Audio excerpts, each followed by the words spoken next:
sometimes like all you want to do is run. Hear me out, hear me out. It's all the things you never show. There are the things I want to know. Secrets start in your heart to slow. But if you don't want to tell me now, I guess I'll never know. Losing almost all my energy. It's getting hard to talk to you, and I'm the only one who speaks. It's all the things you never show. There are the things I want to know. Secrets start in your heart to slow. But if you don't want to tell me now, I guess I'll never know. Okay, hey guys, welcome to the live. Sorry, we're running late today. There was supposed to be a guest that was supposed to be on today, but she seems to be having issues. So if she does happen to work her way up here, then all good. If not, then all good on there. So it's just when somebody probably hasn't done stream yards before and stuff like that. So anyways, that's why Yeah. we're running late, just waiting. But and me and Aspen were chilling out in the back as well. Yeah. Yeah, I was not late. No. So you guys, Charmaine, she has that C word going on, so she's going to be in chat instead today. So give hearts, of course, for Charmaine for feeling better, and same with Aspen.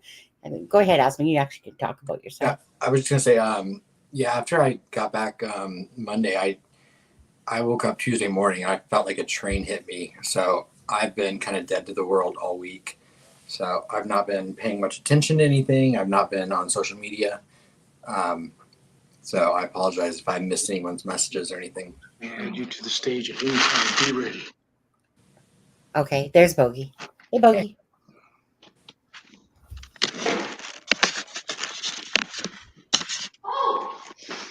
Boogie, can you hear?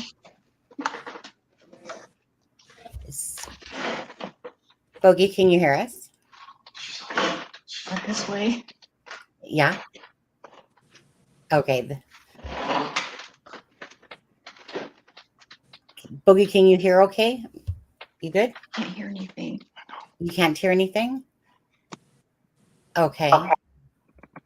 Let's see. One moment. 1 second there. Your volume's on. Can you not hear, Boogie? I can hear now. Oh, you can hear now. Perfect. Well, welcome to the live, Boogie. Hi. I'm glad you were able to sort it out and get there. Yeah, it took a while. I'm sorry. It's all good. It's all Okay. good. We just started and figured that, I was going to say, if you haven't used it for the first time, sometimes it can be obviously a little bit of a pain in the butt with StreamYards. Yeah, it was. Yeah, I think I needed a different email address. I think. Oh, yeah. Oh, Miranda's all nosy and everything, eh? What's this about? We have a new person? Yes. So Bogey's here and she's joining us tonight because she follows the Sebastian Rogers case. And that's, after we talk about Robert Pickton here. And Bogey, you probably have heard of the Robert Pickton pig farmer case, have you not? No, I don't No? think I've heard that one. Okay. Big SK here in Canada, really. It's what is that? Oh, that's my Oh, that's your cat. one of them. Yeah.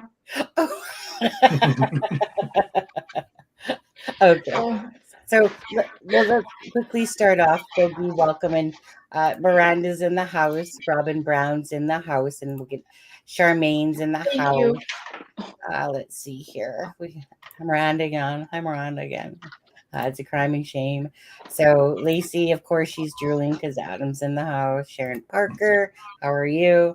Happy Friday, everybody. Don't forget, it is May 31st today. So, tomorrow is June 1st on there. So, yeah, times are racing by. Um, do, do, do, do, do. Lacey, as long as his hair is done, I'm happy. Right. Okay. I'm just quickly saying some shout outs. Hellos. Hi, Happy Cappy. I shake my head. Can you believe these two? Are you talking about Chris and Seth? Or are you talking about me and Aspen? Either way. Either way. Okay. Oh, their support was Steffa. Hey, lovely. Hey, Steffa. Yeah. Charmaine says hi, Bogey. Steffa, I thought about you when I drove through Ohio last week or this week, whenever it was. Did you see her at the bar? No, I didn't see her, No. but Was she? I cruised right through the state. Yeah, you didn't see her like freaking checking out some trees while you were down. Nothing. No. Okay. So as you guys know, of course, Aspen Connor was in Delphi, pretty much for about a week, little over a week there. Yeah, And 9 days. yeah, and yeah, like definitely an adventure for you, for sure. Got to meet Absolutely. Tom and Deb and Purdue and Chaotic and Mel and whoever else down there. So the Ohio Suckeyes. Not even sure what that means. Okay. So Boogie, feel free. Let's start with you on this one. Go ahead and just introduce yourself to people. You don't have to give out any private information or anything like that.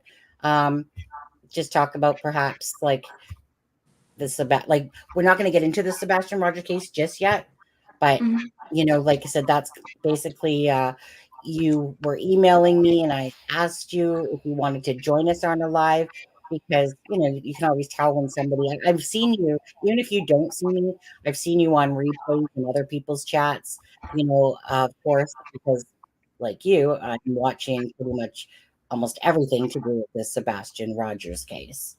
Yeah, I do watch a lot of different creators, a lot of different YouTubers. Yeah. What do I tell you about myself? Whatever you want. Well, my husband and I are 30-year retired military Army people. Let me see. Well, we presently do live in Florida. I'm from South Bend, Indiana originally. And I just don't know what to tell you. No, that's okay. Like, honestly, okay, so let's ask you, what brought you into true crime? Oh, the Delphi murders, the Delphi case. Oh my gosh, it just really bothered me. I've always liked to watch the crimes on TV. I've always liked to watch them. And a friend of mine watches a lot of YouTube and I just started watching it. And now I don't watch anything else. And it started out with Delphi and I just watched everything about it. And then I started watching as each case. And whenever I'd go in any rooms, everybody was writing Team Summer, Team Summer, Team Summer. And I thought, what's Summer? And then I started watching everything about her. And then now Sebastian. And now, oh my gosh, it's just, I just can't, you just get so emotionally wrapped up in these cases. And there is no reason when anybody unalives anyone. And Sebastian, he's just a sweet boy. I know. Yeah.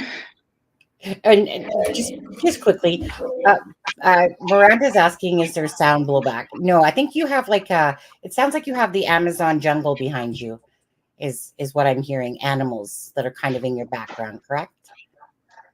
mm, they have the TV on in the other room. Can you Oh, hear that's what we're that? hearing. Oh, Oh okay. my gosh, Yeah. really? Yeah. So Okay, they'll I turn it down. I thought it was some animals making some grunting sounds. I was like, okay, so there's a dog there. Miranda's there. Well, that's something I can tell you. I rescue cats. I've rescued cats Aw. for several years, and I still have a colony that I started in Georgia, and I regularly send food to the girl. And I brought back 12 cats from the Middle East. It's the Wow. situation they don't value animals over there too well. They don't. It's very sad, and No. I just kept saying, I'll take that cat, I'll take that cat, I'll take that cat, and heck, I could have them all. But and I just wanted to give them a better life and make a small difference in the world. Just do something, instead of just sitting there and doing nothing. So I've always, wherever we've been stationed, would walk through in different countries where cats were all over. I Yeah. would walk through the streets with backpacks and water and food and go feed the strays. Aw. So And you are a cat lady. Okay. yeah, and Um, even in America though, I would drive with food in my trunk and bowls and yeah. food, and bowls and water and go Yeah. back and forth. I mean, that's how I started a colony in Georgia. And my husband and I, we TNR'd all the cats. So I really promote TNR, and that's trap and neuter and then release, which is hard to Right. do. But you have to release them back to the colony. I swear to God, I'm hearing a lion beside you. There's a It's like, panther behind me. "Rawr." No, really, no. I don't know really, there's something? Yeah. Well, maybe because what happens is when it comes through the sound, it picks things up like a lot more, in a sense. So if perhaps it is the TV, Do but you have the YouTube playing, or you just have it on Well, stream? I just have the mic on, but I don't have yeah. a YouTube playing. I was Okay. going to say I'm not hearing that type of feedback. It's just more background sound that I'm hearing. Like an Like, echo? well, no, it's more like an animal growling or something, or every now and again, it's just like I'm hearing this, "Rawr," and I'm like, oh, is that a dog that's beside you? Your mic and your phone could just be, or your computer and your mic could be too close together. Oh, okay. Yeah, I'll that could get be my it phone too. out of here. I have my phone was by me, so I'll take it away. Now, with just quickly, because without saying it, you don't have to say it. But remember, you told me a story about a certain cat, but you don't have to say what brand or anything like that. Okay, Lulu. Yeah. Oh yeah.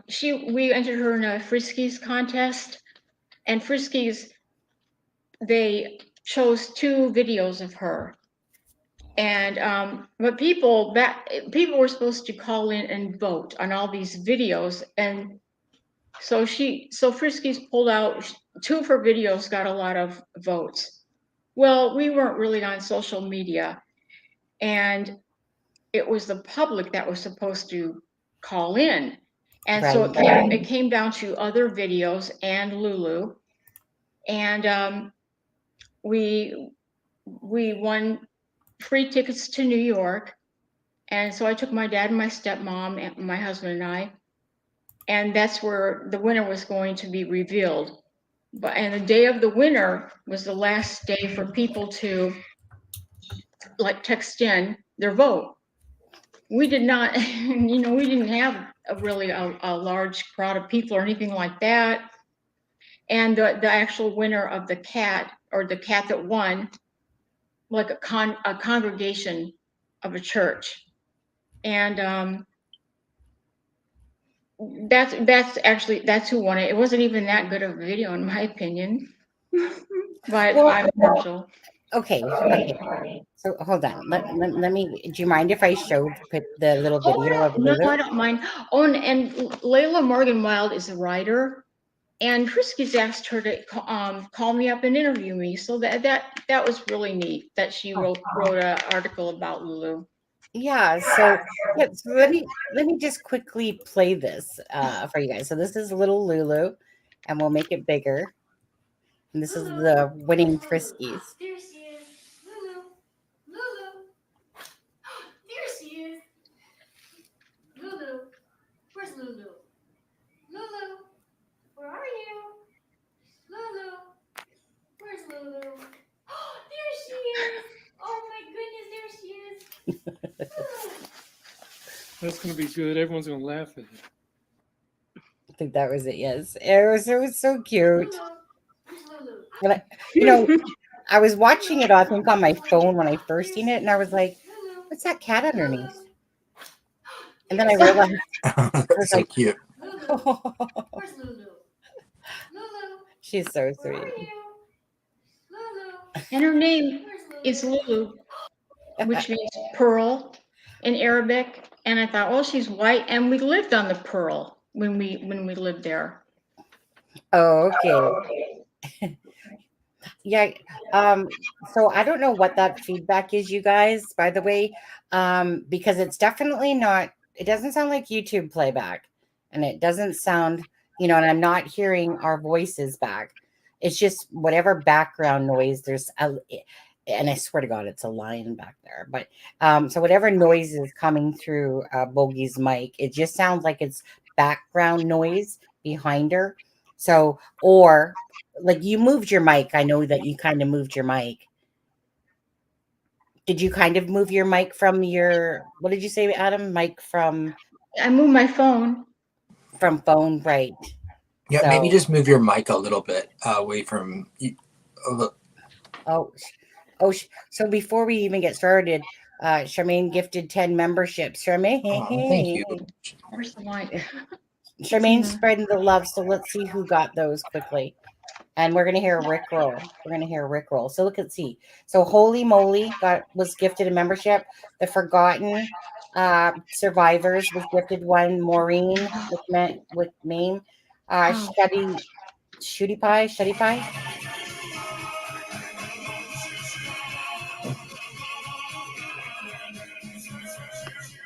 I desert you guys in a second. You know that. Jen P was gifted one. Annette Munez was gifted a membership. Shelly Duger was gifted a membership. Lisa Branham and Purdue was gifted a membership. And True Crime Fan Hey, Purdue. was gifted a membership. So, but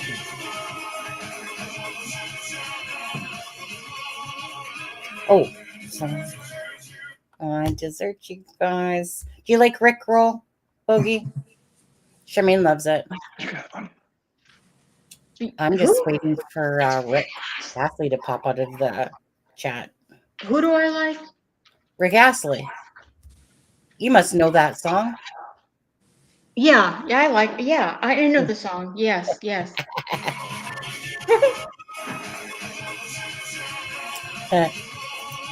Okay.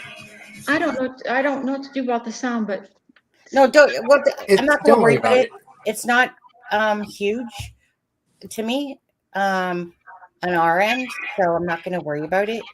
If it gets that way, like I'll just get you to mute your mic though, when you're not talking, just so we don't. Okay, actually, I can hear the on there. like those arrows.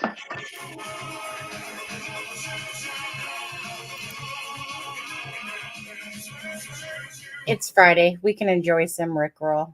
Thanks, Charmaine. So congratulations, you guys, for anyone that's in here that got gifted a membership. Thanks, Charmaine, for that. It's been a while, Adam. She's working her way up to the million. Yeah. I would actually be curious if they actually told us, like showed us how many. Z Callie. That's right. Hey, Z Callie.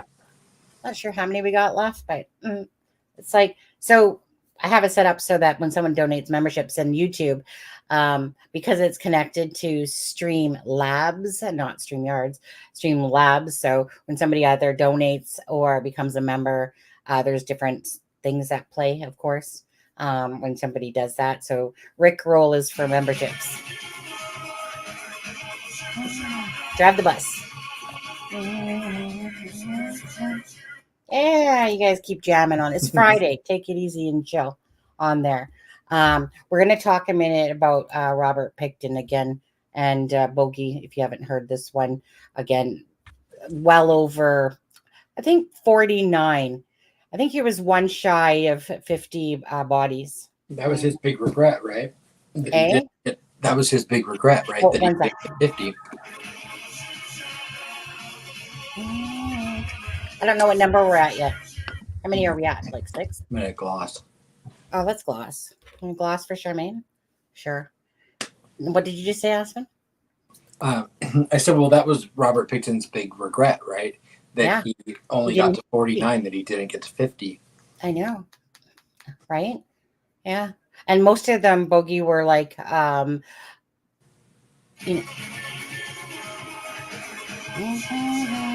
Ding dong. Yeah, like most of them were, we'll call them ladies of the night, okay? And yeah, because and you know that's kind of like the Rex Heuermann thing, right? It's like they try to pick these people that are. Oh, now I'm hearing feedback. Okay, now I'm hearing feedback.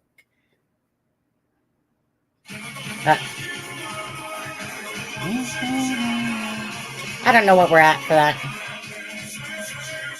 Got to be another like 2 or 3 left of those suckers on there. Pickton, yeah. So very sick man, very sick, twisted man, and he was about to get out on, or come up for his day parole in Canada, right? 25 years. So they only convicted him for 6, because he'd already reached his max. So they're not going to keep spending all those resources on all those other cases when he's already hit the maximum sentence that they can get, basically. So it's so sad, but that's how it is or was in Canada. 25 years max. After that, you're out no matter what. So I personally think that because he was due to come up for his parole and stuff like that, I think that it was kind of like this person in that jail says, hey, you ain't going effing nowhere, dude. You ain't getting freed. That's how I see it, happening. Don't you? Yeah. But anyways, Made so dates with people. pardon? Did he make dates with people and then take them to a secluded area? Yeah, to his pig farm.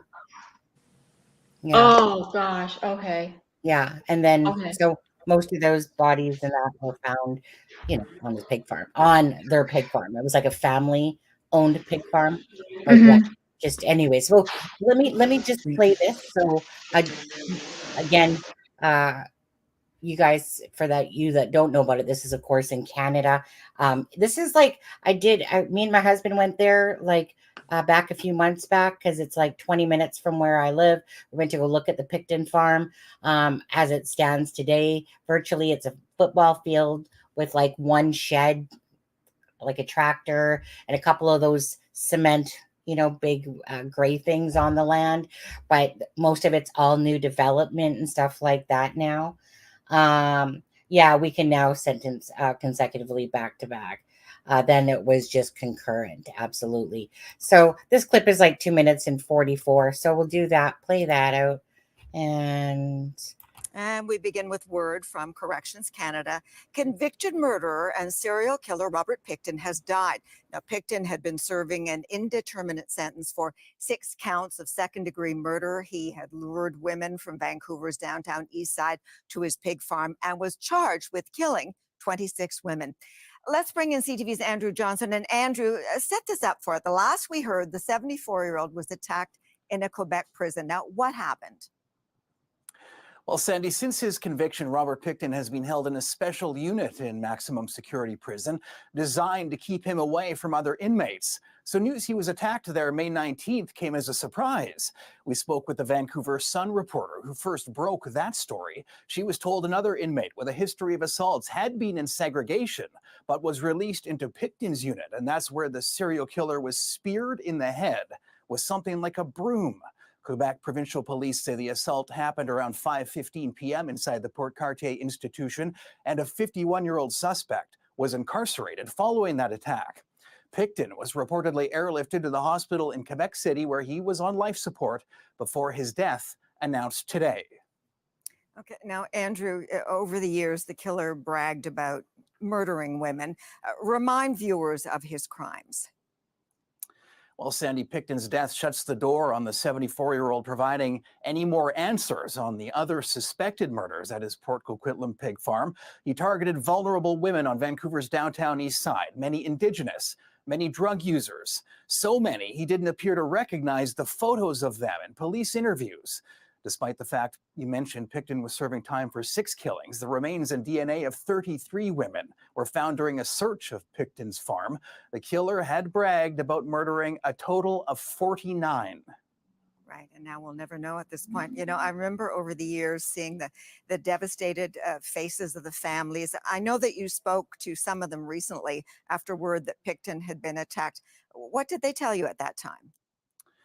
Yeah, the families of Pickton's victims expressed relief. His life may be coming to an end after he'd been attacked. One parent felt like her prayers had been answered.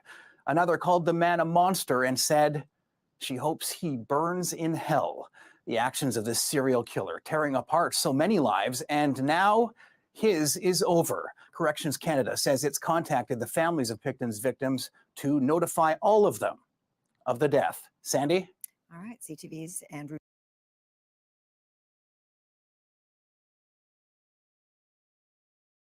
A little bit shit, but that's back in the day, right? That was back in the day. So anyways, karma, karma's a bitch. And then you die.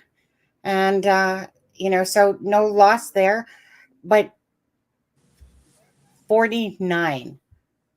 So we might not have much here in Canada, but we definitely got some SKs.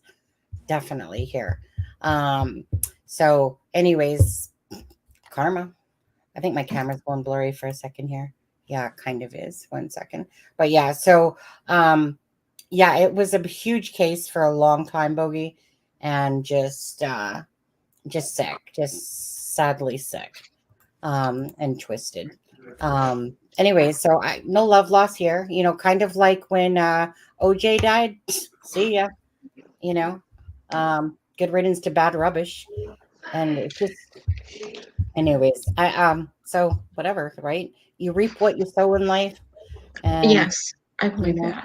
yeah. So, I have a hard time feeling empathy for people that take somebody else's life at the hands. I really do. I don't believe in all this forgiveness and let it off my shoulder stuff and stuff like that. Everyone has to do their own thing, when it comes to the victims' families and stuff like that. However they feel that they want to deal with the situation. But for me, I have very little sympathy when it comes to people that take somebody else's life. What's your feelings on that, you guys? I agree with you. Oh, definitely. And I think that people that are lifers and people that are on death row, okay, and I know I don't really care how it sounds. Don't have to care. I think they should be the ones that drugs are tested on, not animals. Right? I really do. I think that's the least they can do. That's the last thing they can do for society.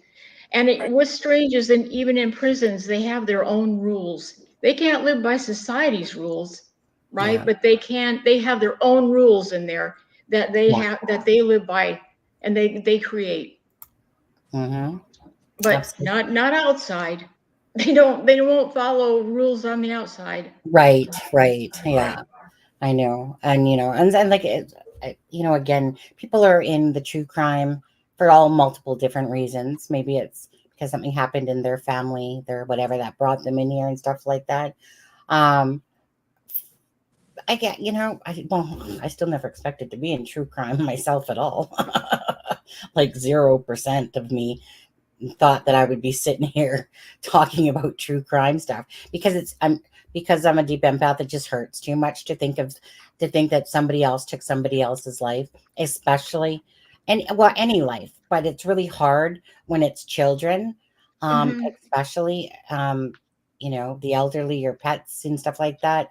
I mean, it's all horrific, but the innocence of a child to me or an animal and stuff like that, it just blows me away what people can do in this world, this sick, twisted world that we live amongst in a lot of ways.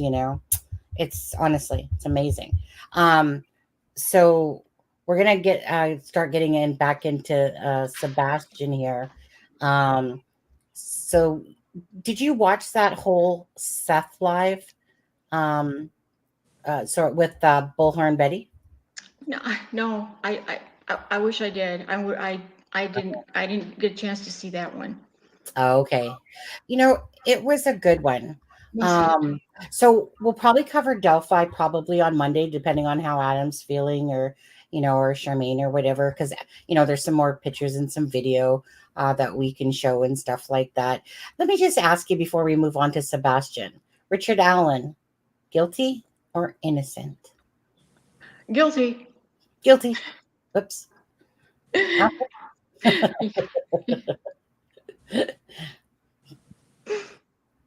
Yep. Aspen? Oh, I mean, Like, are you at 100%, 99%, 80%? I mean, he's innocent until he's convicted, but I know.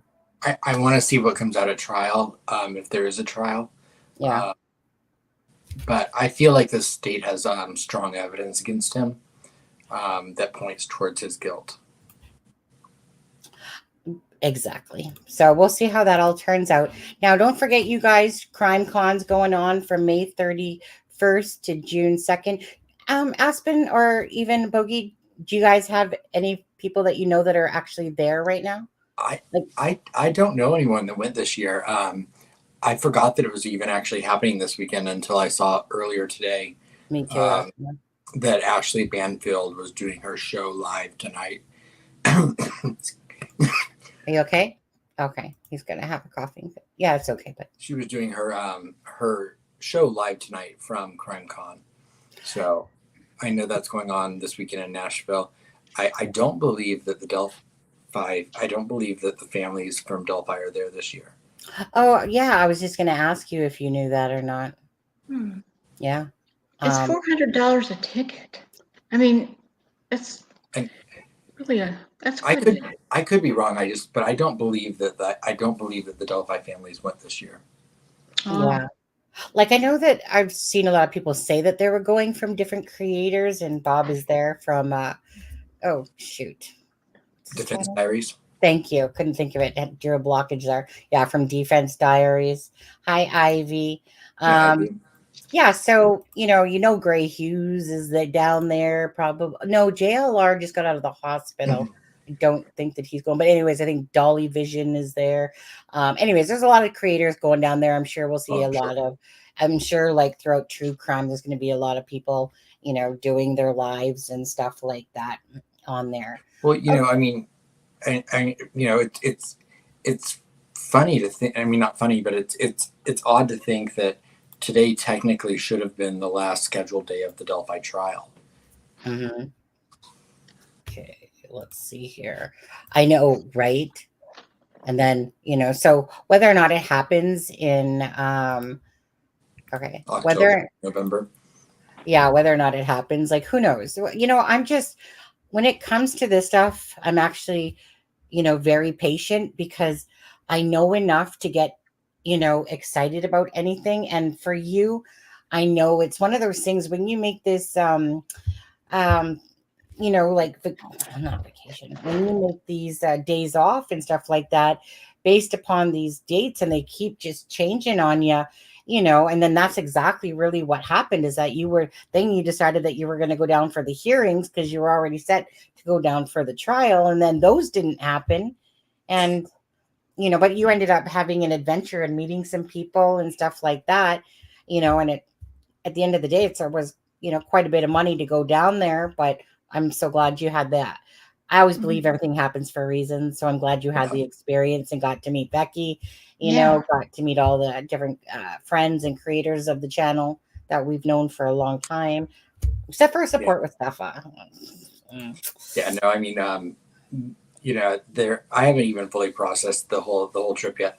But there are experiences I got to probably have that I wouldn't have gotten to have had the hearings taken place. So yeah, exactly. everything happens for a reason. Yeah. Well, our best friend Nancy Grayson is probably there. Yeah. And Vinny. Yeah. Don't forget. Oh, Vinny. Hey, I'd love Charmaine. to see Vinny. Yeah. Charmaine did have a thing for him, but then I got jealous and I was like, knock it off, okay? Vinny, I'm the one that cheerleads for Vinny. Knock it off, Charmaine. All right. Or it was something, nothing like that whatsoever. But yeah, what I like, okay, and we're gonna get into Sebastian here. What I love is when I watch genuineness. And Vinny is that type of guy is speaking from his heart, especially on his own channel, Vinny Politan. He's very, I don't know. There's, how you see yourself in certain people along the way. It's like I see a part of me in Charmaine, or stronger personalities type of thing. But yet you're a big empath. But sometimes life throws all these curveballs, and it makes you a little harder and tougher along the way. And Vinny has been covering true crime for a long time and stuff like that. But I really love it when I see when someone's really, truly passionate about something. And, on his own show, I mean, he doesn't really hold back for the most part. John Walsh is another one. If you guys remember that from the Adam Walsh, and stuff like that. So Charmaine's like, Vinny who? Yeah. Vinny who? Like, that's almost like Travis. Anywho, Vinny who? Yeah. Okay. So let's talk about Sebastian Rogers. Okay, Boogie, I'm going to start with you on this because, like I said, you came up here because you follow the case and I followed it. Adam is the one. So Aspen is Adam, you guys, for anyone watching. And I keep flip-flopping between both names lately for some reason. But anyways, so Aspen's the one that sent me this pretty much on day one of it happening. And he's seen it on TikTok, if I'm not mistaken. He's like, basically he said, like, Sonny, I'm seeing this all over TikTok, but yet I'm not seeing it on any YouTubers. So I instantly Googled that right away, and he was correct. You saw a couple of clippings from some local channels. You've seen it on TikTok, but there was literally nobody that was covering it when Aspen sent it to me. So I don't like to be braggadocious on this because I'm not that way, but on this one, I want to say thank you, Aspen, for sending me this case, because we literally were the first channel to actually pick this one up for a channel because nobody else had covered it. But now the next day, that was a different story, because I wanted to share, because I know that this channel's smaller. I really wanted to share it out to some of the bigger channels, hoping that they would pick it up as well, because that's our job, is to, try to bring awareness to cases. Spread awareness. Yeah. And so I don't believe in, like hogging things and stuff like that. It's about children or people first and foremost. So knowing that we're a smaller channel, the best way to do that is to tag, like a Nancy Grace or Jennifer Coffindaffer, different creators anyway along the way, just to try to bring awareness, because their channels can obviously bring forth more awareness. And you know how it is when something pops off, usually with certain cases, whenever there's especially a mystery to it, then all of a sudden, pretty much a lot of the YouTube true crime creators pick up on it. And that was really the whole point. Just spread awareness as fast as you can. But this case has been very near and dear to our hearts. And so for you, Boogie, just go wherever you want to start with this case. Just say your feelings on Sebastian Rogers' case, how you're feeling about it with regards to Seth or Christopher or Sebastian, just anything you want to talk about. What always occurs to me with these cases regarding the parents is that I have yet to hear a parent say, I'm accountable. I'm accountable, and it is my fault. And I don't care what happens to me.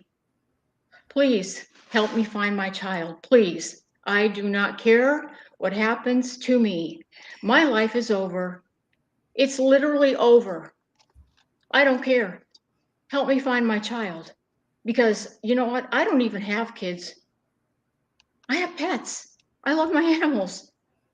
And if one of them went missing, I know how I feel. And I've had one of my, I don't even like to talk about it because I think about my little blind cat. My little blind cat. I opened up the door one day to get a package, and he went behind a pillar. And I didn't see him go behind that pillar. And I realized, because he usually follows me everywhere, and I realized later in the night that he wasn't there. And I'm in Florida, there's gators, there's all kinds of animals that could get him, and he's blind. I was frantic, absolutely like, I'm never gonna see him again. I'm never gonna see him again. And I was so devastated at the thought of losing him. And I was on everything I could think of to find him. Every social thing, everything, next door, everything. I don't know what that was. It's so good. But anyway, it was, I don't like to talk about it. I don't like to think about it because I was so upset. I can't tell you how upset I'm. But anyway, someone on next door saw that, and somebody in my neighborhood, I can't believe they saw my cat walking in the dark. And thank God that lady picked him up and took him home. And a lady happened to be walking outside. These two ladies met up and said, did you see this cat that was blind? This lady's looking for him that lives here. And they met up and talked, and they went on next door, and then they got a hold of me. I mean, I feel like it was a little miracle. I mean, I really do, because anything could, there's ponds, there's water all over this place that he could have stumbled into. He's so curious. He goes up to everything and touches it. I mean, can you imagine him going up to Gator and just going up and touching it on the nose? All I'm saying is that if I were a parent, I have yet to hear any of them say, it is my fault. I'm accountable. It happened under my watch. And I don't care what happens to me, because I wouldn't care what happened to me. Put me in prison. My life is over. I do not care. It's my child. I don't care anymore. I don't care. I have no life now. My kid's gone. I don't understand that mentality of, I'm going to go on channels and I'm going to prove I'm innocent. No, I'm sorry. That's what I think. That's what I feel. Right. Well, I was going to say, and I just want to, sorry, Miranda, I did delete that one comment because I did think it wasn't I thought it was disrespectful, to be honest with you. Because the comment was something about putting animals on a higher pedestal than children. No. And she had already said she doesn't have children, her pets. And if anyone has pets, so no disrespect, Miranda, you know I love you. But it's when somebody doesn't have children, the closest thing to children are your pets. And pets are just like children. So just like I absolutely know where you're coming from. You know, because honestly, when my dog died, sorry, I care more about my dog dying than my actual family, to be honest with you. Because my Yeah. dog was loyal. He was just my best friend. And it's one of those things. I actually cry over my pet dying, you know, when I still think of him like 10 years later. But in saying that, um, with this whole Sebastian Rogers missing thing, um, and we're going to get into this. If there's one thing that is clear as day to me, and I don't give a crap what anyone says, because you guys can all have your own opinions about this, but Seth Rogers, people are turning him, are flip flopping on him like freaking out of water, like fish out of water. And honestly, if someone can't understand when somebody is being sincere and honest and hurt and broken versus two people that are literally, you have to pull teeth out of, they're not doing searches for Sebastian. They're literally making a mockery out of Sebastian's case. Like, I mean, in a sense, it's kind of gotten into the drama. But if somebody can't determine when somebody is actually being sincere, and people want to believe all that crap that's being shoved around on the internet, and you know, turning because he has Tony working, this person helping him out and stuff like that. I mean, the guy is broken. The guy cries at every time, like during this interview here, this Serena, I don't know how many times he teared up, like in Mhm. all. It's genuine. So I don't really care what people think of this. I have my own opinion and I'm going to say it. No, and I know that you said you didn't watch this one yet. Mhm. You know, Seth is literally being as honest as he can with people, you know, with certain things. But it's funny that people want to read something about Seth, about what Katie has said. So this is the joke of it. There's two sides to everything, right? Seth Mhm. and Katie and their divorce and what happened and Sebastian and stuff like that. So there's paperwork flying around about what Seth did to Sebastian and from Katie Rogers' side. Yet nobody's showing, like Seth said, hit like his side, which you know, his paperwork in a sense and all that. But I find it quite the joke that people just flip flop so freaking fast, Mhm. you know. And if you can't see as someone that's being genuine versus someone like Katie who sits on her freaking tough, eating her freaking curds away, and they're not doing shit all for Sebastian's case. They're not screaming that, Mhm. look, yes, he was on my watch. Please help. You know, did it? No, they're doing everything opposite of what you would think somebody would do. So Christopher Proudfoot, you know, like I said, he's just sorry, Christopher Proudfoot, you're just a disgusting human being to me as any sort of person, stepfather, whatever. Okay, quit going on shows and sitting there, like honestly, it's such a joke watching him sit there like, oh, let's just search out the trash channels and type of thing, and let me go on there because they're all supportive of me, and it's almost like, yeah, we love you, Christopher Brown fan, you know. Yeah. And this is about Sebastian. Okay, it's about Sebastian from both sides. But if there's one thing that I cut through the onion peel and sit there and look at what's happening, who has actually been making the effort to search for his son, right? Who is the one Mhm. tearing up, crying all the time, devastated? And people just keep wanting to believe the YouTube creators and, you know, all of a sudden turn on Seth and stuff like that. And I just call bullshit to that, to be honest with you. Seth isn't perfect. You're not perfect. I'm not perfect. Christopher Proudfoot is far from perfect. Right. And yet, what gets me, you can tell a genuine person when they're speaking. It's been long enough that we've watched them. If you haven't got a clue on somebody that's hurting and in pain, okay, I know I could go off right now because Yeah. it just pisses me off watching these people just flip flop like fish, and somebody comes out with a little bit of information and, oh, let's target Tony now because he's helping Seth, and let's bring up all his criminal past and do all this and stuff like that. And a lot of it's just not even true. It's just Right. bullshit. But anyways, what do you think about that part? Oh yeah. Um, Last night, just by accident, I saw some YouTubers, and they were going on and on about Seth because he said that Katie should be waterboarded and Chris should be waterboarded. And they were appalled. They were so appalled that he made that comment. I mean, so what? So what? So he's entitled to say that. It might be something awful, but I said it before. I mean, you'll get the truth out of him. Go ahead. Who's the last one that had Sebastian? Was it Seth or was it Katie? Right? Who's the last one? It doesn't make any sense. There's no evidence. There's not one piece. Right. Of Not evidence yet. Right. Yeah. On there. that he was even abducted.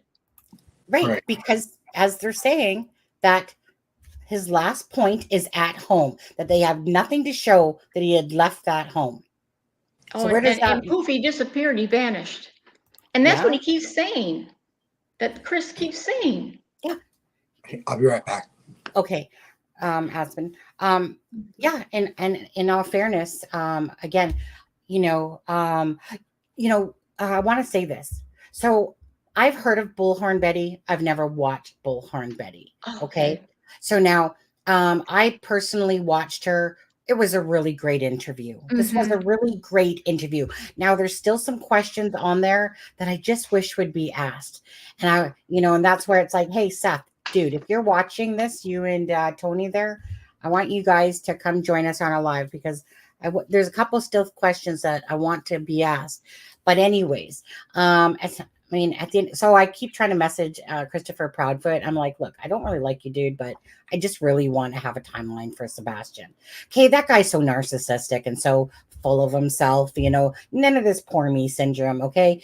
Because like I said, when you have two people and the last person to see Sebastian is Katie, and it's like ripping out teeth to get her to talk, get her to say much, anything, right? None of this screaming from the rooftop stuff. They seem like they're sitting on their like little tufts at home here or here, walk in the door. Here's a flyer. Then you hear Seth say in this interview too, as well, that basically when he arrived. Now, the one thing I wanted Bullhorn Betty to ask, because so Christopher Proudfoot himself said that he arrived after about 1 p.m. in the afternoon on Monday because he couldn't leave from work right away. So it's one of those things that I would really like, like there was a few questions in there. Other than that, Bullhorn Betty did a magnificent job on that interview.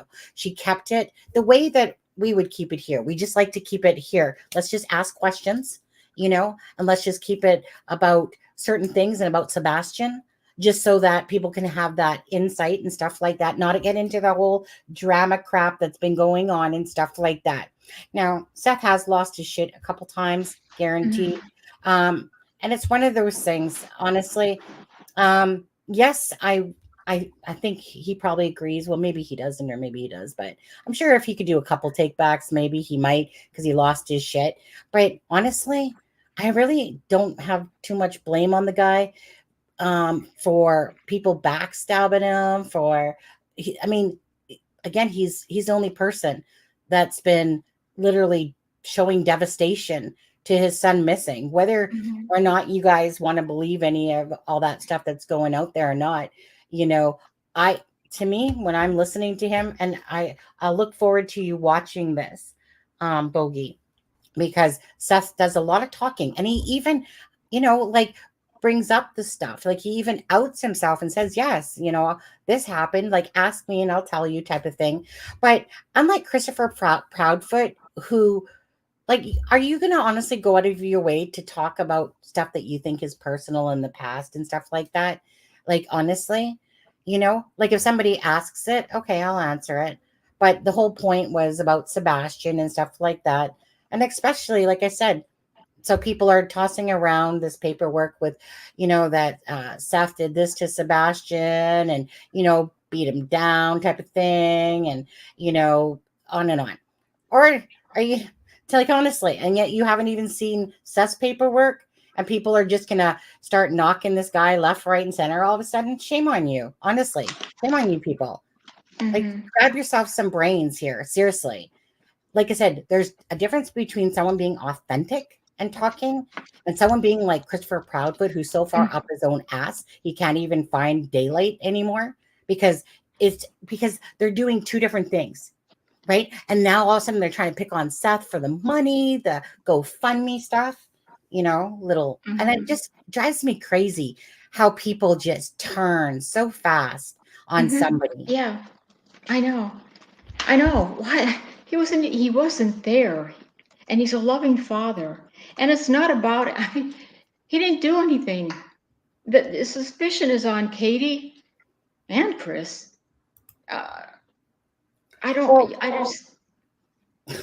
Chris was so abusive to him, and Katie allowed it. I was gonna say, like, this is the joke of it. Like, I'm not saying that Seth isn't saying that he's perfect, either. No, yeah. But there's a clear difference between how this case is going. And yes, the focus should just be about Sebastian. And yeah, like talking about Sebastian, talking about the timeline, talking about, like obviously if there's issues amongst, like, because it's been aired now pretty much, if there's issues about, certain things, CPS calls and different things coming out and stuff like that, obviously that's going to give us insight into what Sebastian perhaps was thinking if he himself did fly out of the home there on there. So let's see. Hi, True Crime. Investigates. He died. Talking about or you're talking about Seth or Sebastian, sorry. So it really depends because there's only so many options of what happened here. At the end of the day, you got two things going on. You got father that is sitting there devastated, crying. Okay, it's not phony. And if anybody thinks it is, again, then you need to go, like, honestly watch some how to be an empathic or have empathy whatsoever. But so many people get caught up into believing everything that they see and hear on channels and stuff like that. And I just can't believe the way that they've twisted on Seth and turned, and because Tony's in there, for no one that's walked a mile in their shoes and you see a parent that's just going, full force, trying to put himself out there, trying to do everything he can.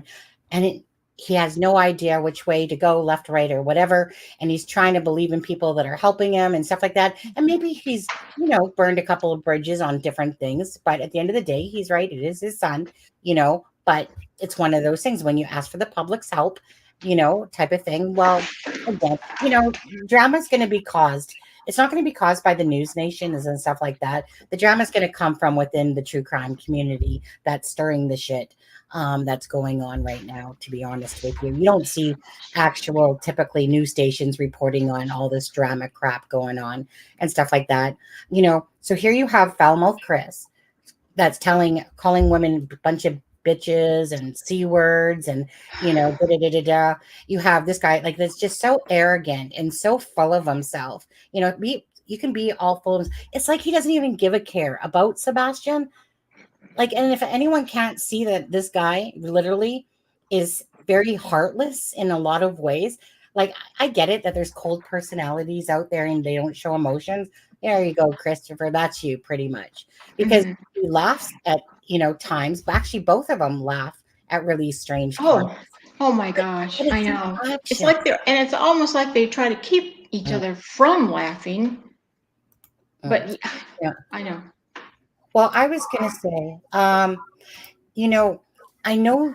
wish, there's a bunch of pot shots going on. Seth did some yesterday because he's just, fed up. You can tell. He's done some pot shots towards Christopher in this thing because, Christopher's like a dirty shirt, right? He's just in there, and then all of a sudden he'll, speak up all of a sudden. But, Christopher Proudfoot, he ain't out there looking for Sebastian. He's too busy sitting there going in all these freaking lives everywhere, right? And like I said, so people are trying to judge Seth, and yet, like I said, all you have to do is look to Katie and look to Christopher What are you guys doing, Katie and Christopher? What are you truly doing to find Sebastian? Besides ripping his picture down off your vehicles, besides, shutting down your Facebooks, stuff like that, whining the poor me syndrome thing because people are attacking you. Why? Because Katie can't tell a timeline if her life depended on it, and she's so inconsistent. So why is poor Katie being looked at? Oh, I don't know. Just because, let's see. Because you shouldn't have to pull teeth to sit there and talk about your son that is, you're so direly missing and stuff like that. Give me a break. As a parent, give me a break. Aspen Connor, are you back? Did you want to say anything? No, I'm back. Yeah. No, I agree with you. Yeah, on there. Yeah. I just saw the title and thumbnail image came in and commented. Hey, Greeno. Hey, He Greeno. changed his avatar thing there and that. High Forgotten. CP and Kitty are both absolutely heartless. Honestly, like I said, whatever happens in this case will happen at the end of the day, right? Yes, does the drama keep entertaining so they could, bring that up and do their lives and stuff like that and whatever. It all brings awareness. So, you know what? It's kind of like whatever. At the end of the day for me, honestly, Seth Rogers, Katie, Christopher, truly, are having no impact on us carrying forward to follow this case and bring awareness to Sebastian. Okay. At the end of the day, I would love to see Sebastian be found and may the darkness come into light with the case. But again, there's clear stuff going on here that's been blatant, and just I can't say this enough. For people to flip flop like effing fish is just ridiculous on how they want to turn on Seth now with making bullshit up about the money, Yeah. I can't understand all this. He's been as honest as he is allowed to be in a sense. He was very open, and I know that, Tony kind of keeps in there and says, when Bullhorn Betty was like, there was one question where it was kind of geared towards about Katie's abuses, whatever. And then, Tony kind of reeled them back in because really that's Katie's spot to really talk about that part of her life. But when it comes to Sebastian and Katie, absolutely, and Seth, he just keeps to me, he just opens up and tells you, what's going on. Christopher, no, he just cares so much about how he looks on this. And I'm sorry. Let's see. If I'm gonna believe that anyone had anything to do with this whatsoever, it's gonna be from the Proudfoot side, Katie only shows emotions. I'm just honestly floored, right, Boogie? Just floored by Katie's lack of, that person that's gonna be a mother and go, what? I'm just so heartbroken. She have we ever seen her tear up from after the first two interviews? Perhaps I don't think so. When she's not on camera, I think I've heard. I've heard her try to sound like it, and the rocking and the blowing. That just irritated me. I couldn't stand watching her rock and then blow air out of her mouth. I think she thought that would be convincing, but it just didn't convince me. Yeah. I know that Chris McDonough from Interview Room had Steve Johnson on there where he was I like Steve Johnson. Yeah. I mean, at the end of the day, it's kind of like Alexa. She's a profiler, body language, type of thing, expert, pathology, and, criminal profiler. She had done that for 16 years of her life and stuff like that.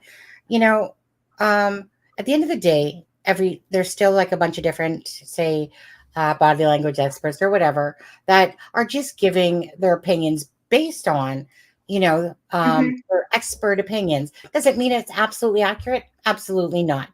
But does it give people like myself or somebody else a little bit of insight about signs, about looking at things? Because a lot of the stuff that he said, I had already thought because, like that's kind of my specialty, is watching people's emotions. Not that I went to school for it. It was just something that I did from when I was a child. So those thoughts are going through my head like, okay, well, that's strange. Or when somebody is not fully giving, like with Katie Proudfoot, right? Right. From every interview, you got to pull teeth to get a timeline from her. And you still don't even have a full timeline yet. Why? Why is that? Like, why? Why is it that it's like pulling teeth from Christopher and Katie to seem to do anything for Sebastian? And then they keep using the freaking TBI card. Well, we're just doing what TBI and that's telling us to do. Shut up. Okay, honestly, like when you watch his actions on YouTube and how he's acting, come on, dude. Who are you kidding?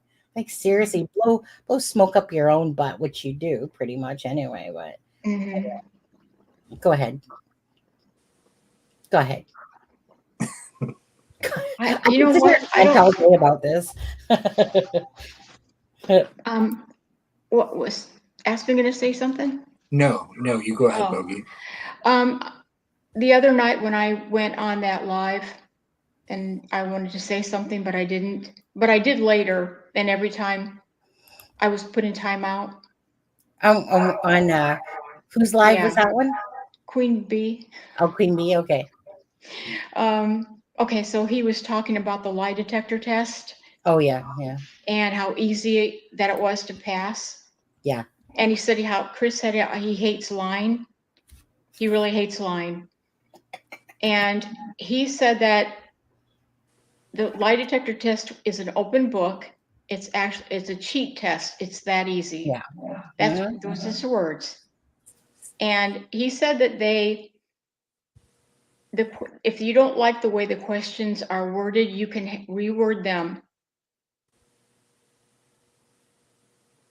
So, and you take it like 3 times. So I just found that interesting that it was so easy for him.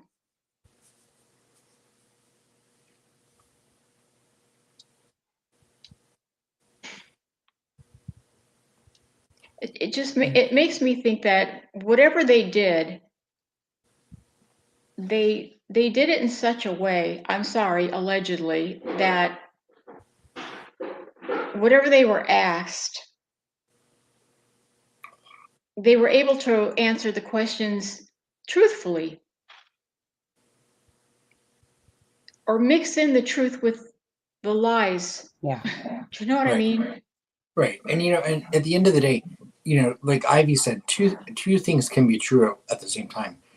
Chris may have had nothing to do with Sebastian's disappearance, but he could still be an asshole.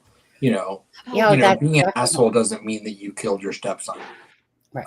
And I'm not going to allege that at all because we don't have any evidence to point towards that. But given the facts of the case that we know, Sebastian went missing from the Proudfoot home. Absolutely. And again, a child just doesn't just disappear. Right. Go ahead. No, I was gonna. I agree with you 100%. I'm sorry. I feel like my voice. I feel like I'm like. Oh, it's all good on there. Actually, I don't want to go to this one first. I would play. I just don't know Bullhorn Betty. I don't know if she copyright strikes or not, or I don't know if she uses other content creators' content or not, or else I would honestly play it. But if you haven't seen it, I will drop the link because I think it's, just, it's a good interview. It's not one of these drama bullshit things going on and stuff like that.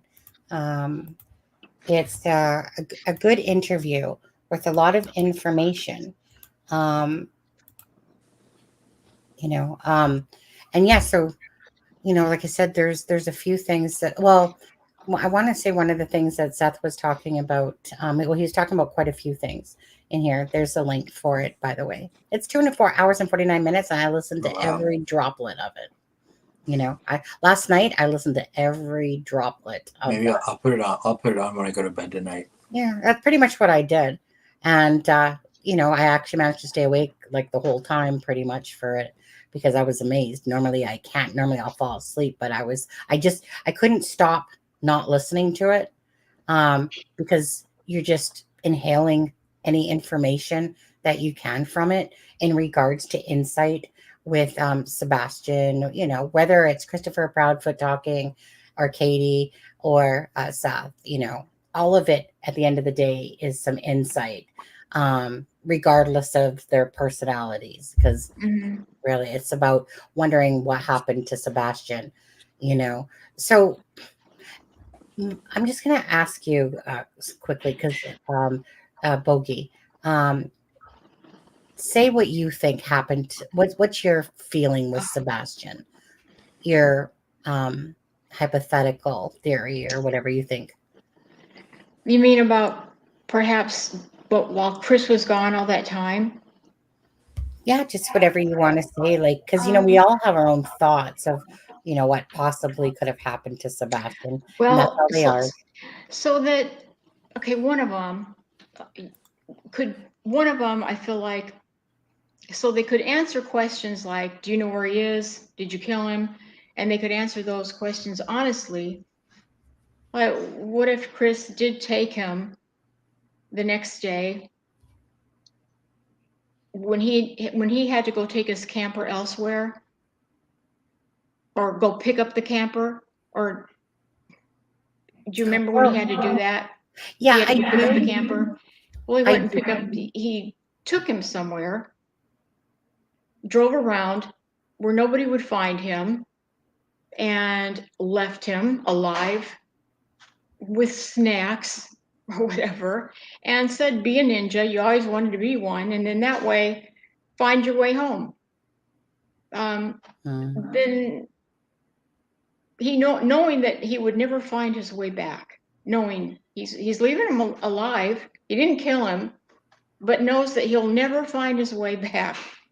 I don't know if it makes sense. That doesn't make sense to me, to be honest with you, because if he was left alive, let's just say he's alive, somebody else would have found him. He would have been found by now. Like if he was left somewhere where nobody would find him and out in the cold with just nothing, you don't think he'd kind of crawl in a ball and just be afraid to death to move? Because it was February 26th, right? Yeah, it was, and they So- talked about the days. So it's 95 days ago that, you know, that Sebastian's been missing. You know, if he had left on foot without the help of any other person, how long would he have lasted? He would have been found by. Well, if he I want to. There's just. Let me just clear up something, Bogey, first. So Seth said that it wasn't Monday, Tuesday, or Wednesday that he went back up to get the camper because Christopher Proudfoot was still down in Hendersonville. So it wasn't the Monday, Tuesday, or Wednesday. So the chances that he did something and took Sebastian up somewhere after that, Thursday and whatever, you know, is more unlikely. But I just wanted to clear that up because Seth talked about that yesterday when it was asked about the whole camper. And sorry, gonna cough.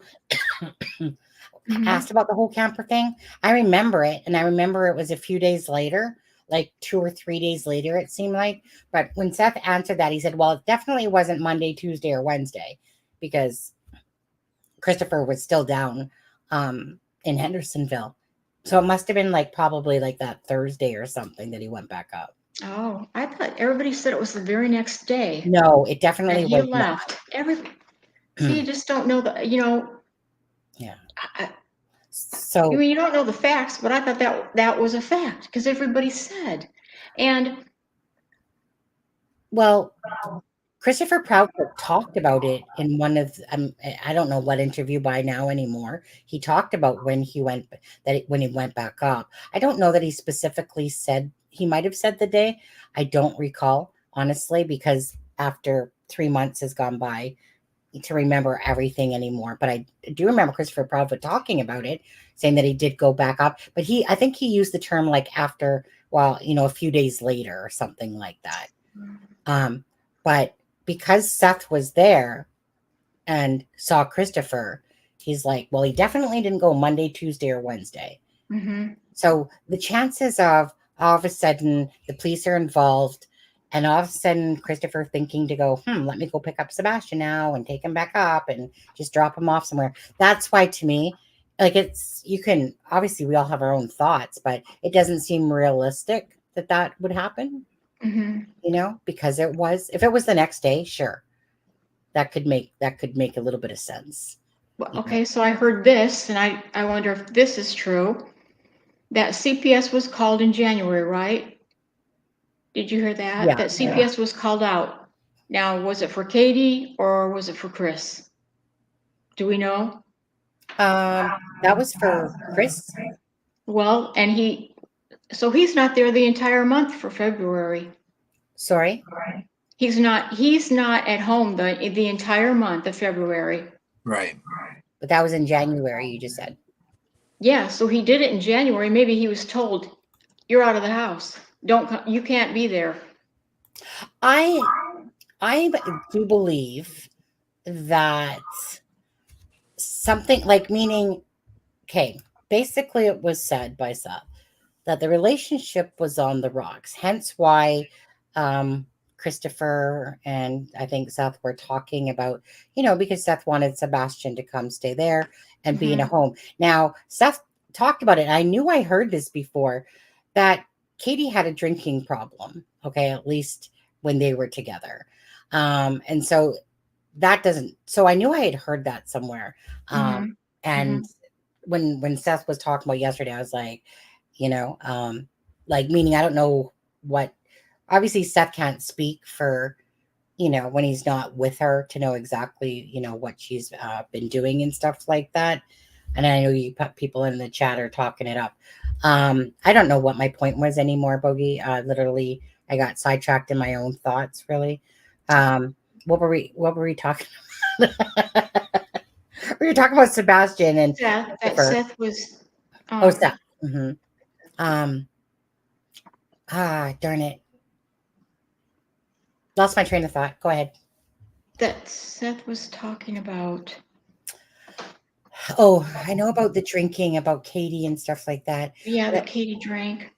But there was a point to what I was going to say, and that point just went. It's okay. It's been a long day, but that's okay. Go on. So, go on, Boogie.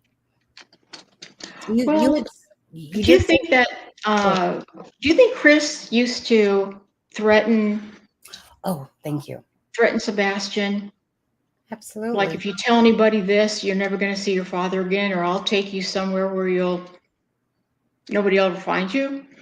Things like that. I mean, that's why I thought that. I thought, I'm going to take you you're never see your dad again. I'm going to do this. You think he threatened him like that, or just? Thank you, because you brought me back to what I was going to say, which was about the fact that obviously Christopher is gone for all of February, pretty much, up until Sebastian goes missing. Right. Their relationship was obviously very rocky, even according to Seth, hence why Sebastian, was going to kind of go live there because he would have some more stability. And I'm sure to me, Christopher just wanted him out of his hair, to be honest. Right.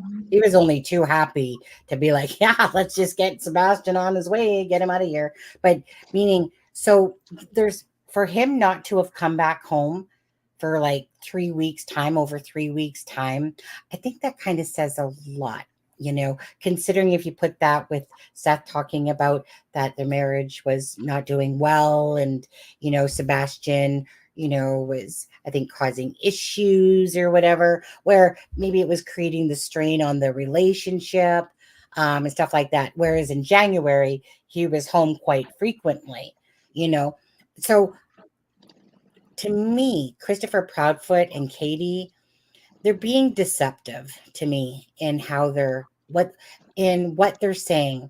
So I agree when I think it was Dolly Vision Like, this ain't the Brady frickin' Bunch at all. None of them actually. Mhm. It's not the Brady frickin' Bunch, family. And I think that there's a lot of still secrets with Katie and Christopher on there. Now, whatever that is, I'm not sure.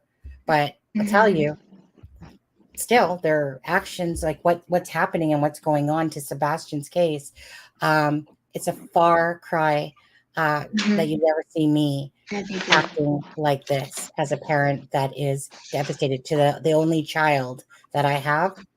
um you couldn't stop me. I don't understand it. I'll never understand these actions of what I'm witnessing going on. Seth, I understand his actions. Mhm. He's doing what I would do. I'd I probably was tell a few people to F bomb myself, if honestly, because you know, when somebody's missing a loved one or lost a loved one, the pain we couldn't imagine. Imagine that this person is out there and you don't know if he's dead or alive, but as Seth or whoever, you're trying to have hope that he's still alive. But that type of anguish and pain to somebody's heart is the most excruciating pain. And yet people just keep wanting to twist it now and judge it and all of a sudden turn on Seth and with the money and all that stuff or that. And it's a joke to watch, to be honest with you. And I wish more people would kind of just stare at yourself in the mirror a little bit harder about who you are when you're sitting there making all these nasty ass comments I all the know. time. Christopher Proudfoot as a personality has shown his personality. Like, he's shown his personality. It's not like we've seen a day of it. We've literally watched 3 months of it. Okay?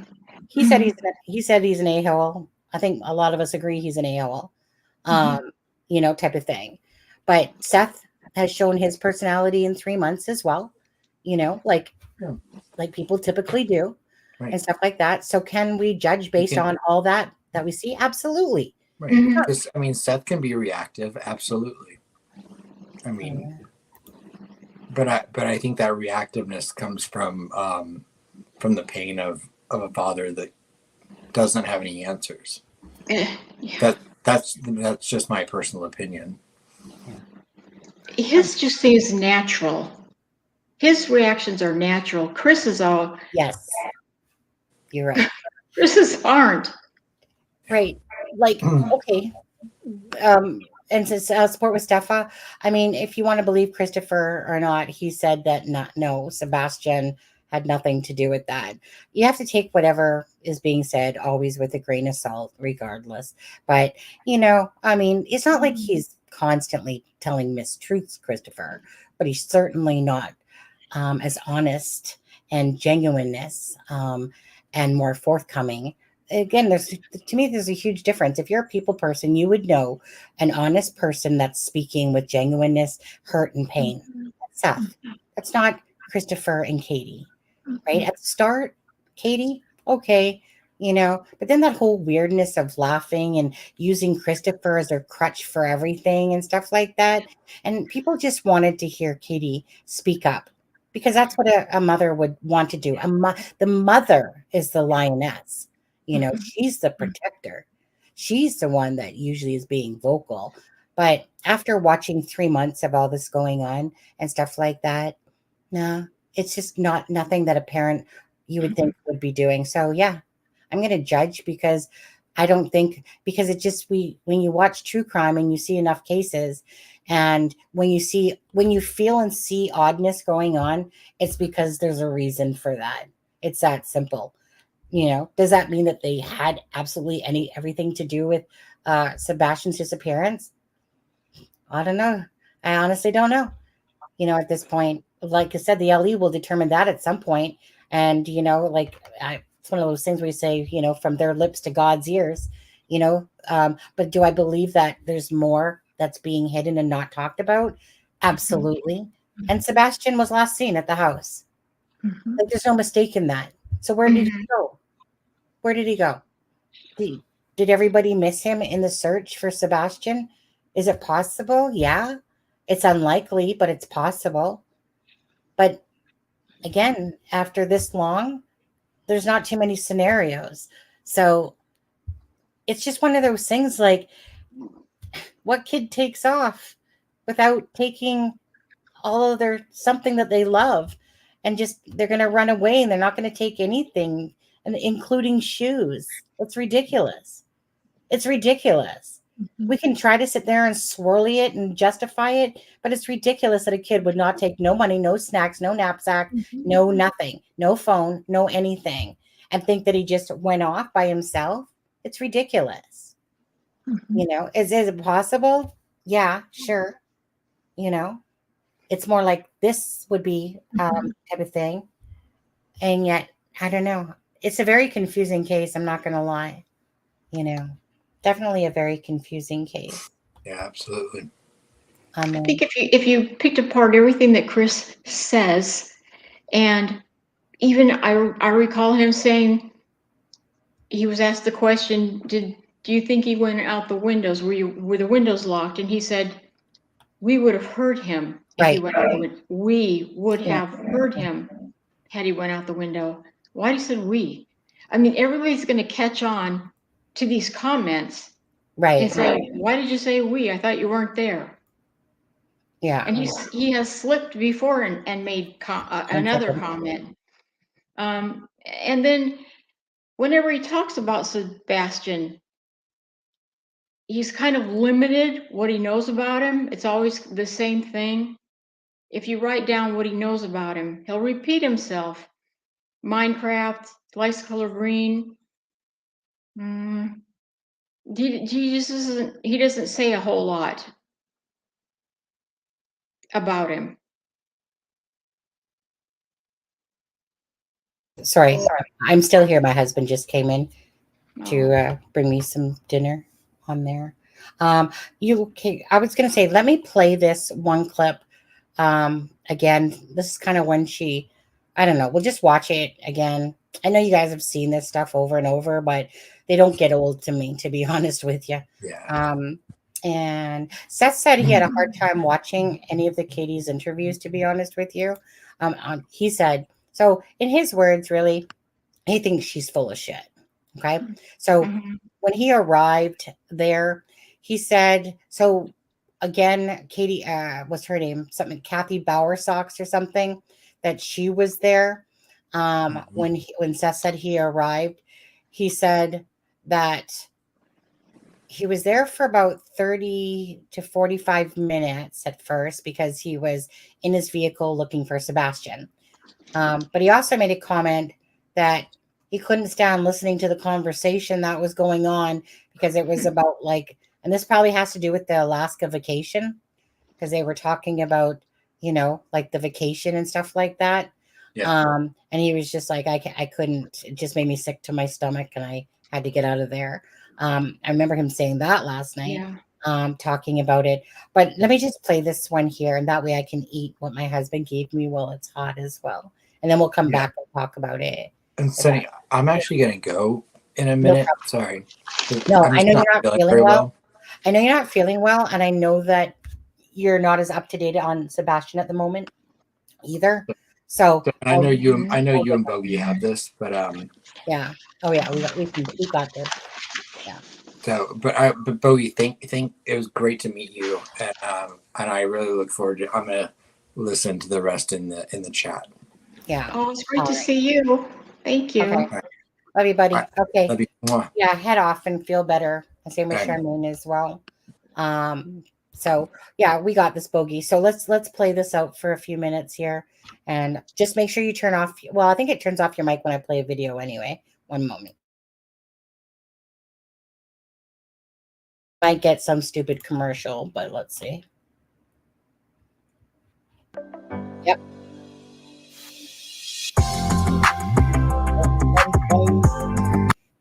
So first, just Let me turn that express, sucker I up. can't even imagine as a parent what you two are going through. How would you describe the situation right now? How are you coping?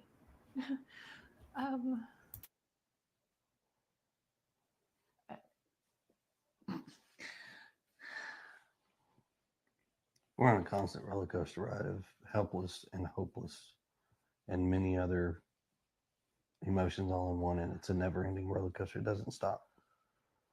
and won't stop until he walks through the door.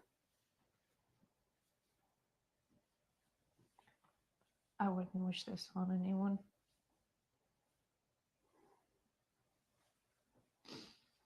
Not anyone. I know we're about keeping hope alive. I'm sure that's in there somewhere. Oh yeah, It's gonna always. come home. He's gonna walk through that door, and the street will be flooded again with family and relatives all waiting to hug and love him. And That boy's gonna have more friends than he knows what to do with when he comes home. So here we are, 8 days now searching for him. Walk us through that Sunday night that he went missing. So walk us through, we've got so many people who really want to know, okay, how did this happen? So kind of just walk us through that night. We were out and about that day. We were having a really good weekend. We got home. Everything was pretty normal. He was playing in his room. When I told him to go to bed, he did. He said, "Good night, Mom. I love you." Said goodnight to his puppies. A little bit later, I wound up going to bed, and when I woke him up for school, he wasn't there. So in your mind, that's usually around what time? When do you normally wake up? Around 6 o'clock? 6. So were you instantly thinking something's wrong, or were you like, he may just be already in the shower? I took a in the living second. room? I took a second and walked through the house looking for him in case he'd gotten up and was trying to get breakfast or something, because he did that sometimes. About 3 minutes in, give or take, I was on the phone with my husband. I said, "I can't find him." He said, "What do you mean you can't find him?" I said, "He's not in the house."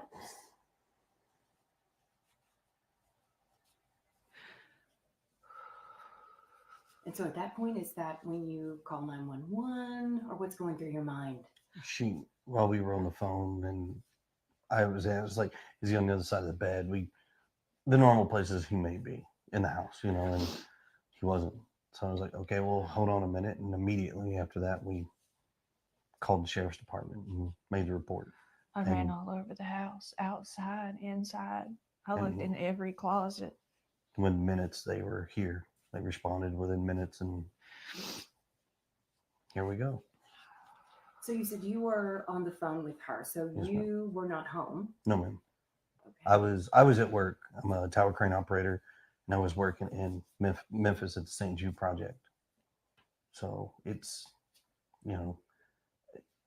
I have an earpiece in that talks to my phone. I have another earpiece in that does the radios. So when she was talking to me, it was like, what? I was confused. We talked about where he could possibly be, and then we went from there and led to calling the cops, and here we are now. Within minutes, they're there at the home. Yes, ma'am. It was rapid fire. They had cars. They They had lined cars from here down to the main road, as far as I could tell.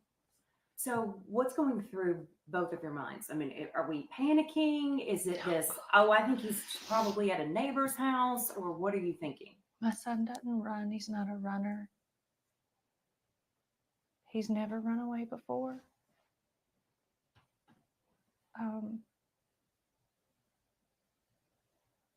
I don't know why. I don't know why he walked out that door. I mean, he's a good kid. He's not a mischievous child by any means. But there's answers to questions that have no answers, or questions with no answers right now that we are searching for desperately, and we just don't have that.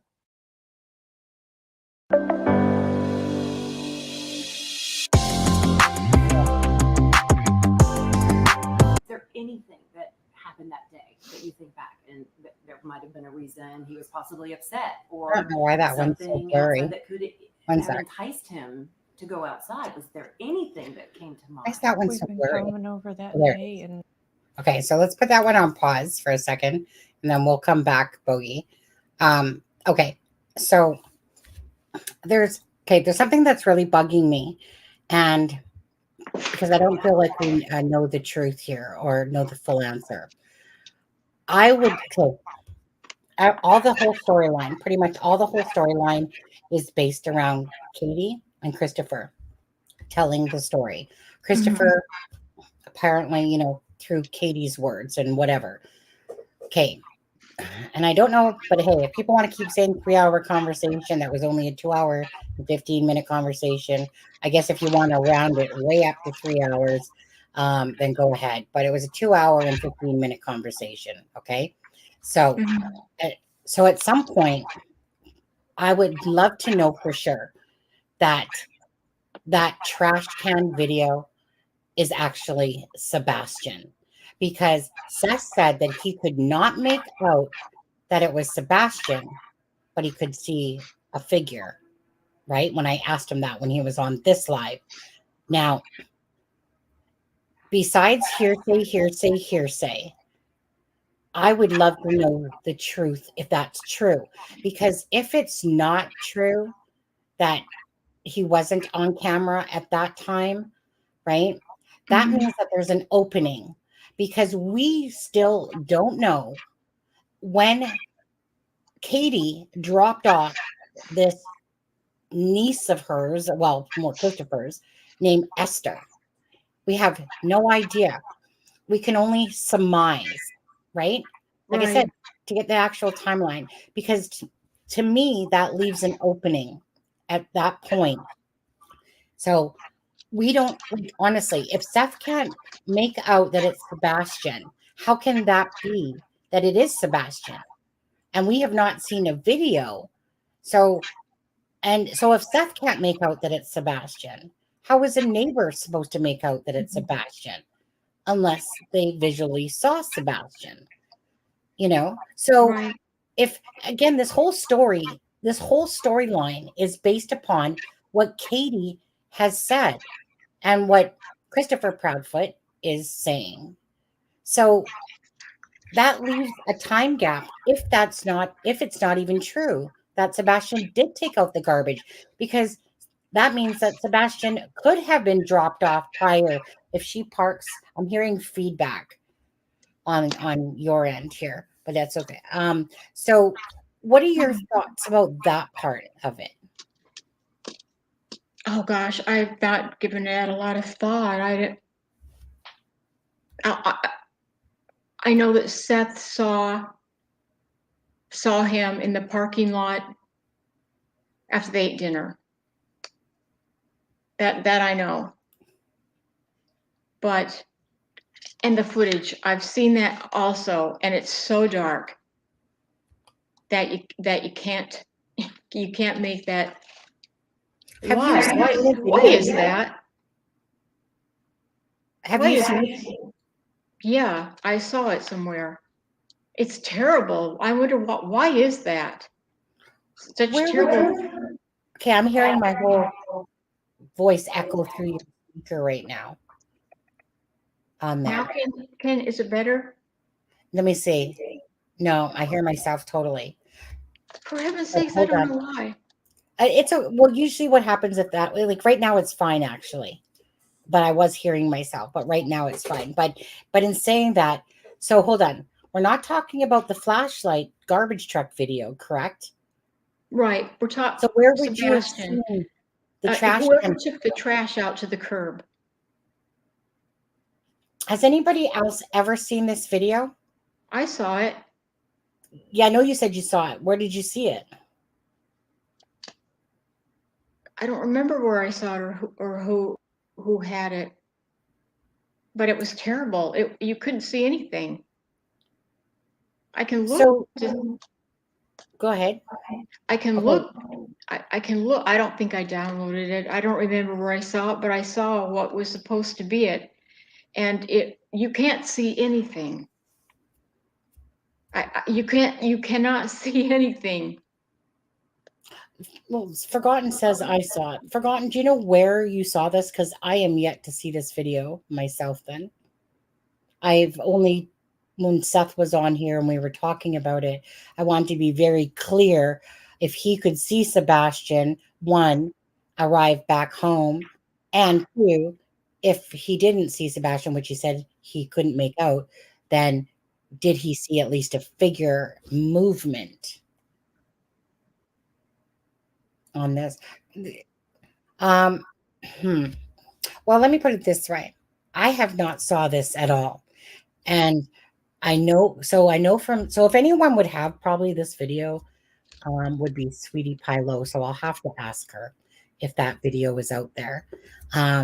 Because she was talking to the person where her husband, so Seth said he saw it because, and if I'm not mistaken, it was because shown it. Yeah, I heard that. Yeah. And so Sweetie Pie Low was, hi, Allison, thank you for subscribing. Welcome, by the way. So Sweetie Pie Low was talking to one of the people, like one of the neighbors, who said that she didn't physically see the video, like with Sebastian. But according to Sweetie Pie Low, the last thing I remember about this was the fact that the lady had said that her husband gave the police the video, but they hadn't seen Sebastian. So according to Sweetie Pie, that this lady asked if Sebastian, they seen Sebastian, and according to this, again, person, this neighbor, they said yes. But if Seth couldn't make out somebody on this video, and then what are the chances that, right? So Right. that's what I'm a little confused. Like, I guess what I'm saying here is this. Everything points back to the house and Katie at the end of the day. There's no sugarcoating that Sebastian was last with Katie, okay? And that from the roadhouse, which is the video that Seth saw Sebastian still alive, it was like a minor clipping. And then I remember Bullhorn Betty asking him, like, well, like, did you see the restaurant, like the Texas? He's like, no. Basically, and he was so focused on looking at his son that he wasn't really even paying attention, but he wishes that he had that video because, obviously that's the last time that people know that Sebastian is alive. Like, nobody's pushing the garbage or not the garbage truck, the trash can video. Nobody's really pushing that narrative. And I think that's because nobody actually knows that Sebastian took out the garbage besides Ellie, if he did. And that's what I'm saying. So the narrative is all coming from the Proudfoot home. And and this is at first when people said, well, did Sebastian even make it home from there? Well, again, at what point was this niece dropped off? If it was just Katie and Sebastian leaving the Texas Roadhouse, which according to one of the staff members that worked at the Texas Roadhouse, that it was Katie and Sebastian. But we've never heard, and I just wish one creator that's talking to Christopher, or not even Seth, it has to be Katie and Christopher. I just wish one YouTuber would just ask him, when did they drop off this niece? Right? So in this whole thing, this whole mix of everything, the only storytelling going on is by Katie and Christopher. Now, what about that 2-hour and 15-minute phone call? What about that? Was Sebastian even home? What was that phone call about? Some people are just like, well, I would never talk for 2 hours and 15 minutes. Well, I'll tell you what, I would to my husband if he was away. Would I talk to him for 2 hours and 15 minutes? Obviously, Chris can show you that he can work and sit there and freaking talk on lives all day long without thinking a sweat about doing 3-hour lives. Are you driving? Is he driving? I understand if he's driving and you're helping him there. Stay awake. Well, see, I'm curious again what that 2-hour and 15-minute conversation was about, because was Sebastian ever seen taking out the trash? And we won't know that answer unless they're literally someone that is in that circle tells us the truth. So Sebastian could have very well never have got home prior to, because Katie goes and parks in the garage. Again, Ali will know the answer to this, you would think, because they would have video footage of, like when she arrived home on somebody's camera and seeing Sebastian in the passenger seat. But we don't know the actual true answer. All I know is that I truly believe that it seems like a bunch of smoke and mirrors, to be honest with you. Everything, like the 2-hour and 50-minute conversation, it's a long conversation. To happen on that night that Sebastian just gets up and leaves between 12 and 6. What do you think? Well, and her first interview, she never mentions the thud, and she went through everything rather quickly. She didn't mention, I don't think she mentioned the conversation either. She's never fell asleep on the couch. Let me tell you this. She has never brought up that phone call. The only person that brought up that phone call that night on the first interview was Christopher Proudfoot. Katie has skipped over so many things in the interviews that you literally, the most interview with the most information about the timeline, according to Katie, is the Chronicles of Olivia timeline, mushed with some other facts, right? Because there's so much that Katie has said and not said. But the Chronicles of Olivia is where she has spoken the most. Again, Katie's the last one to see Sebastian. It's hard to get an actual timeline out of her. She uses Chris as her backbone. Their marriage was on the rocks, and like I said, so it's kind of one of those things. I don't care. No matter what anyone says, Katie was the last one to see Sebastian. Nobody else. Katie, right? So she says that, in the interview that some aunts and uncles, whatever, saw Sebastian, people at the roadhouse. Correct. But how many times has she ever talked about when she skips over this part where she says she came home after BJ's? So that's the time in my head I assume that, they must have dropped Esther off then, because if they were at Texas Roadhouse by themselves, then I'm thinking, well, then they didn't go bowling, but yet you would think that they would go bowling with them as well. But Katie distinctly says after BJ's. Oh, which reminds me of something else that Seth said, that after BJ's, that they would get snacks after the colossal popcorn and come home to put the snacks away, because Sebastian likes the snacks, the kind that he didn't take as he was running away. But he likes those snacks. So she only brings that up like freaking once, maybe 2 times, but I'm thinking more once. Other than that, she just doesn't bring it up again. Why not, Katie? Why all of a sudden do you skip that part? Like, why does she keep skipping over all of these details? She doesn't talk. She's never brought up that phone conversation. And only Christopher, not too long ago on a live, for the first time, he actually brought up that he was on the phone when the thud. And you know what she says about that thud? Just the thud. Just the thud. That's what she says. When Nancy Grace asks her, she just says, just a thud. Just a thud. No, just a thud. My kid, just a thud. Most parents would get their asses off the couch and go check out their child if they heard a thud noise, Especially when they have a brain injury. Right? Yeah, what she said. Shoot, what was I going to say that Seth said? Shoot. I was just going to say something that Seth had said in this interview. Darn it. I hate it when I forget. It's like I say I'm going to remember it, and then all of a sudden just goes. That's just because of a long day. Like I said, all day at work, as I'm on doing customer service, right, I'm dealing with issues all day. It's very hard on my mental space, in a sense, because all day you're dealing with, I'll call it negative, because it's the fact that you're dealing with issues, but yet, so anyways, it honestly drains the brain by the end of my shift and stuff like that. And then, so excuse me if I'm bad for that anyway. Veering off, like a tree, and then all of a sudden you branch off, and then you go to another branch, and then you're like, oh, what the heck was my point again? What was I talking about? I hope that one comes back to me because it was important. Asking questions that are needed.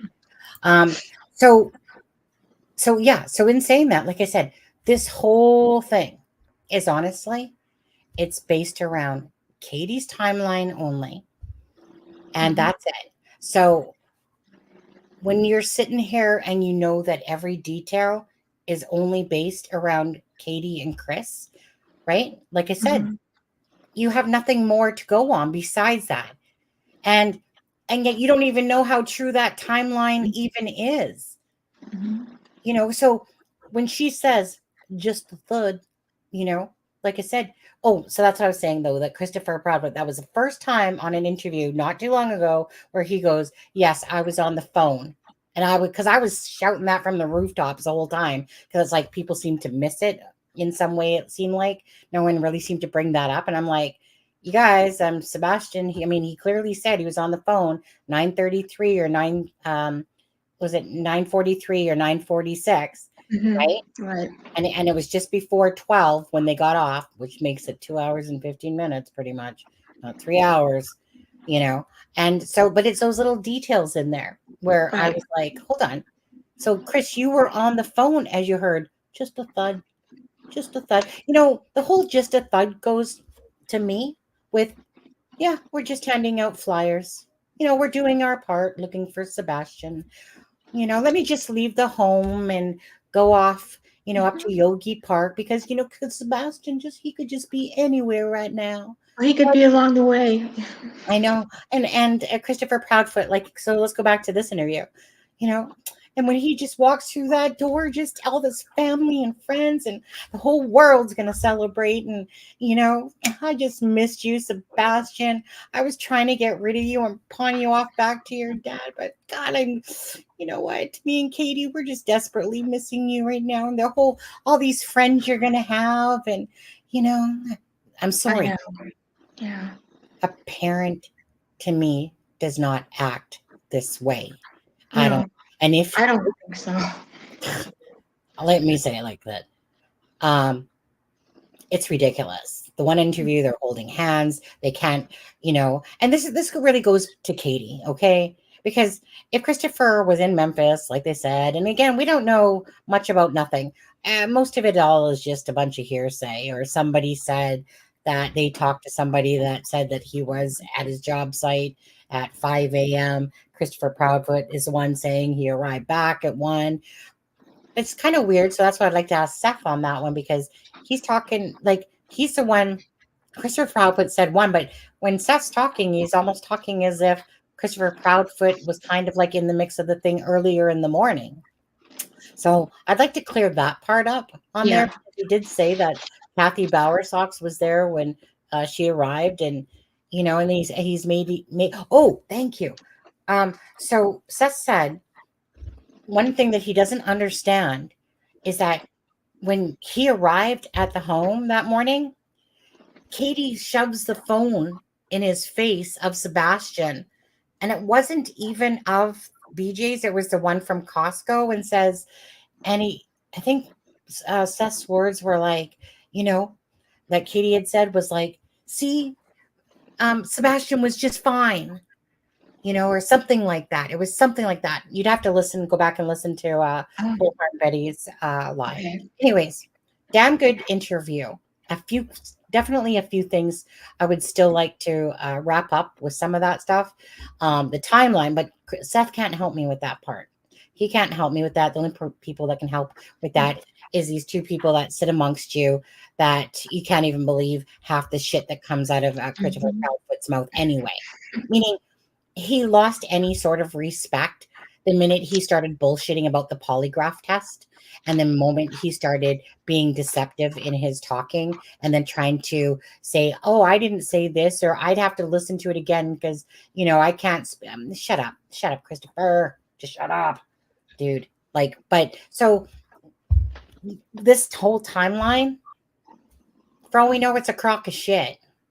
That none of it's that it's so distorted if they did have anything to do, or if Katie had anything to do with Sebastian's disappearance. We have no idea beyond what's coming out of their mouths, honestly. That's it. Seth can't help us. He can tell us when he got there and kind of what transpired, but nothing about the night, nothing about that 2 hour and 50-minute phone call, nothing about the rocky relationship, nothing about her having some drinky issues, and stuff like that. And again, the actions aren't speaking loud and clear to me on what a parent should be doing. Christopher Proudfoot, just a jackass, okay? Just an absolute jackass. Honestly, that guy has nothing to brag about whatsoever. Like, for his cocky personality, honestly. Well, I guess that's what happens when you're a narcissist. You portray this image, and it really comes down to poor little boy insecure syndrome stuff that usually propagates those personalities. But again, I wanted to believe what they were saying, but he totally shot that, himself in the foot the minute he started lying about the whole polygraph thing and trying to play these mind games. And then he goes on a live, Boogie, remember? And he's acting like he's some movie guy, pretending like, oh, so people are blaming the parents. I wonder why people are blaming the parents for, I'm just Joe Hill, Bill Bob from or whatever, Tennessee, just wondering why they're blaming the parents. Whatever. Dipwad. The thud is when she did a dirty drunk deed. This woman is mean as a dog. Oh yeah, Kate. Boogie, what do you think about this? So she broken her back 5 times, I think, and her knee a couple times, 3 times. I don't want to. Probably during the fighting. Yeah. Probably during the WMA or whatever she was. Yeah, I saw her before the judge. And on GoFundMe to fund her car, to get it fixed, to bring her to Tennessee, and they have a place for her to live. I think that's absurd. I don't know what she can add to the case. I don't know how she can physically do any searches. I don't know. I don't know. But how is she an asset? I don't want to be negative about her, but I don't know how that woman is an asset. But okay, if they think so, but I don't get it. And she was assault. She was in trouble for assault, and she misfired a gun. It was for her son, I believe, or for her, something about going to break up a argument or something like that. The gun went off and it went through somebody else's wall. That's terrible. Yeah. I actually have no idea what you're talking about, Boogie. I actually don't even know what you're talking about with this particular conversation right now. So, Nina? Oh, you're talking about Nina. Okay. Nina Glass. Yeah, her name is Nina Glass, but Nina is for short. Okay, I thought you were talking about Katie for a second there. When you listen to Nina, by the way, Kate, there's 2 sides to every story, but the truth lies in the middle for sure. And with Nina, again, when someone's talking and they're tearing up just even thinking about it all, and you're watching emotions happen as they're supposed to. And that's what, to me, you see with Seth. The exact moments that somebody would typically tear up and meaning is genuine to me. It's not faking it. It's genuineness. You can tell when somebody's just totally trying to bullshit you or try to throw some tears in there and stuff like that, like with the Madeline Soto case and stuff like that, But there's clear genuineness happens. And there's a lot of truth to be said. But as for Katie, is this a different Nina? Is there another Nina? I'm thinking about the Nina that talked for a couple hours on Trev Times Live. Oh, I thought you're referring to Tony's friend Nina. Oh no, I have no idea. Oh, Nina Glass. I thought you were talking about her, how they bringing that Nina Glass into the case.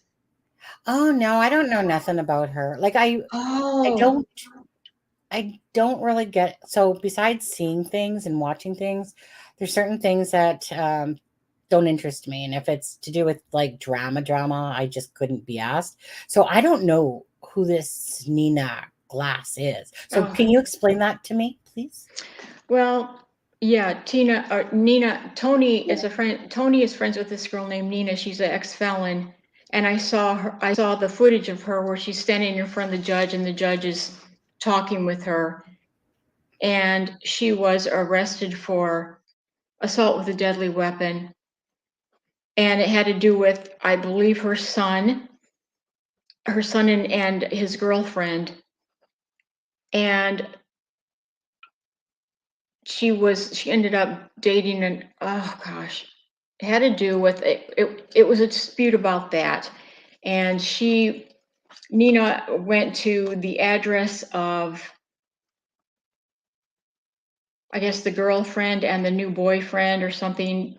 And there was a fight going on between, I believe, her son and the girlfriend and maybe the new boyfriend. And Nina went over there to break up the fight, and I believe she had the weapon, a gun, and the gun went off, and it ended up going through another apartment wall, and it could have killed someone. And I guess Okay, that's but what she was arrested for.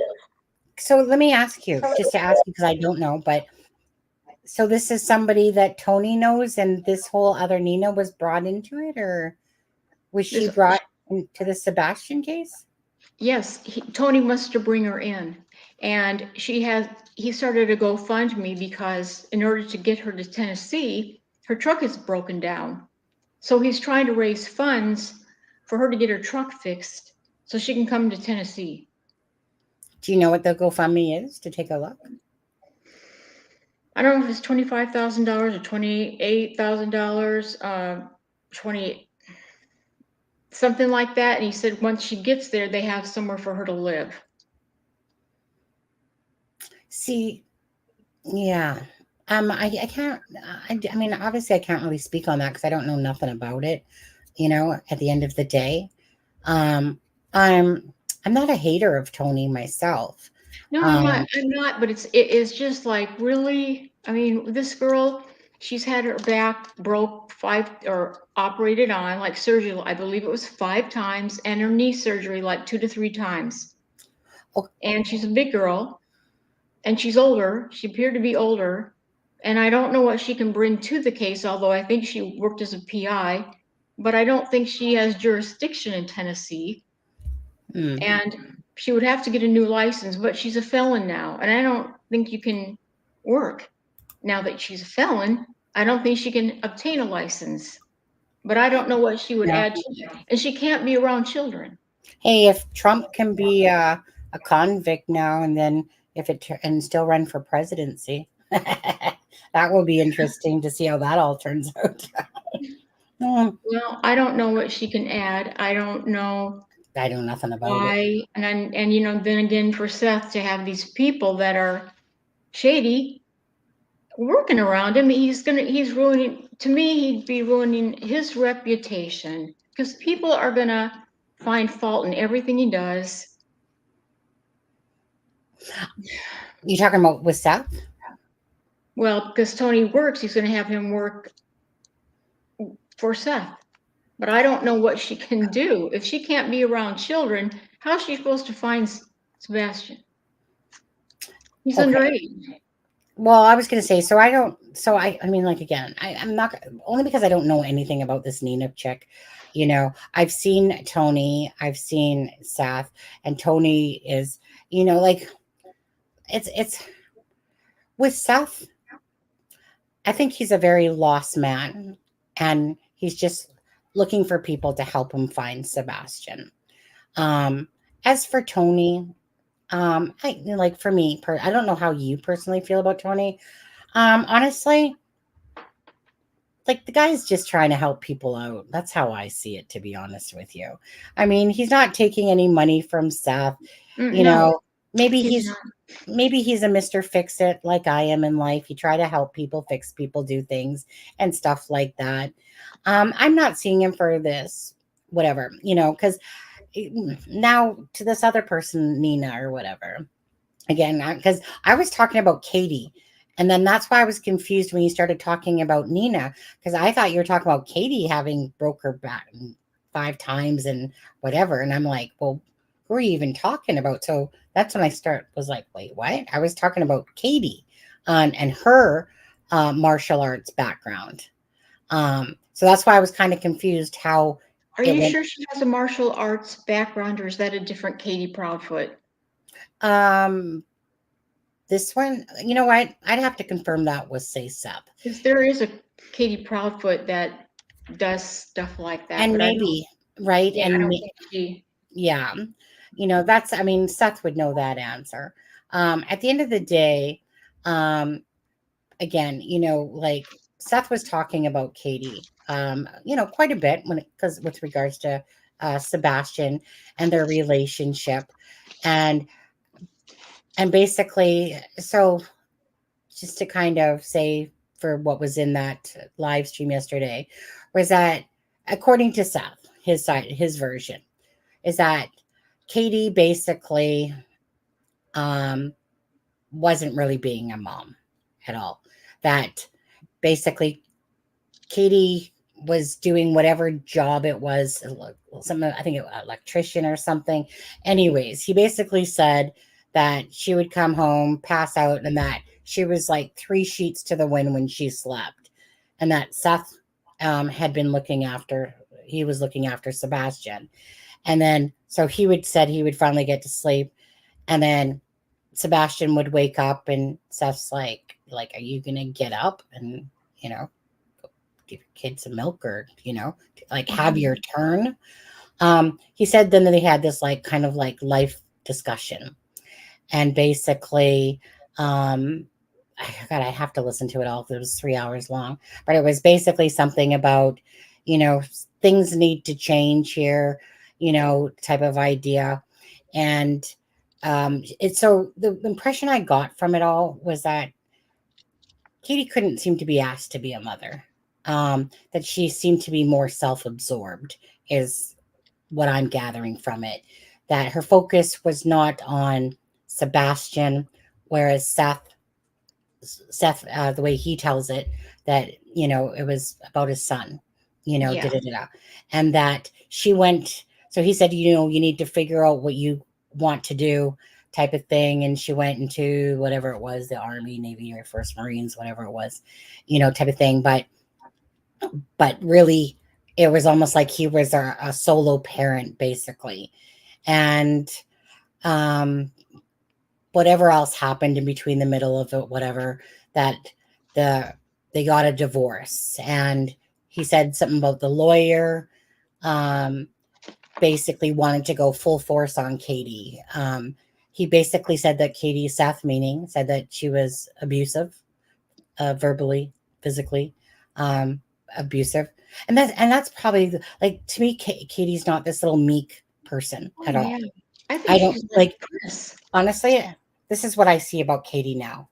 When I could never pinpoint it, but I think Katie is definitely not this little meek personality. There has to be some truth to what Seth is saying, just like I'm sure there's truth to what Katie says about Seth, because the truth always lies in the middle on there. So now he said that the lawyer wanted to go full force on Katie, like basically just kind of like take her down so that he could probably get like full custody, whatever it was. Anyways, but he said, no, my son deserves a mother. Like, I don't want to do that. I want to take the high road, be the nicer person here, because it's kind of like how I felt with my relationship with my son, and that my son deserved his mom and his dad. My ex made so sure that my son turned on me and would hate me. And that's what happened. My son, I thought, had a brain for himself. But anyways, that shit happens. And so it's like, then all of a sudden, Katie, he says, puts out all this stuff about him, right? And he said, and nobody's seen what my side of it is. They're just seeing what she's saying, type of thing. And he's like, but nobody wants to see my side of it. But he's like, So this lawyer that he had that wanted to go full force, and then all of a sudden Katie puts this stuff out, and then basically says to Seth, like, "See, this is what happens when you play nice ball," you know. And then Seth said that basically he got rid of that lawyer because he was just trying to take the high road and just make it so that that they, no matter what, that both Katie and him, like a boy needs his mom, and a boy needs his father. But that's really not what happened. And I guess it got, very ugly, the divorce. And again, you guys go watch the whole thing. You guys can hear the proper words for yourself out there. But at the end of the day, so it's kind of like what I took from Seth's live yesterday with Katie was that she could have cared less whether she had a son or not, child or not. She was too busy worrying about her own career and different things. And basically, Seth was like staying at home. And he said that she had told him multiple times, like, a real man doesn't stay at home type of thing. And, like basically you're a loser bum, in a sense, right? You're basically putting somebody down. I'm sure that, we've heard Seth's mouth as well. So I'm sure that both of them have the ability to, use those bombs, F bombs, this bomb at each other and stuff like that. But if I was to walk away from it, I look at what Seth has said, how he talks, how he says things, how his emotions will get, when he's talking about Sebastian. Now, I'm not saying Seth is a saint because I don't know. But if I can say that there's a clear person that truly cares about wanting to find Sebastian and that literally, gets choked up and just has a hard time believing that his child that was supposed to come live with them and stuff like that is just gone. And basically saying, I don't believe Katie's story. She's bullshit. Like, one of the first things she did was shove the phone in my face. And he goes, and I don't know why she did that. That's when Bullhorn Betty had asked him, like, do you know why she did that? And he's like, honestly, I don't know. Like, it was like strange, like that she basically shoved a picture of the Costco day on Saturday to say, see, he was alive, like he was fine. No, not that he was alive, that he was fine, like basically to say I didn't do anything, like he was fine. And so it's just one of those things, when you think about the whole story, Boogie, everything is just based around Christopher and Katie talking, giving us a timeline.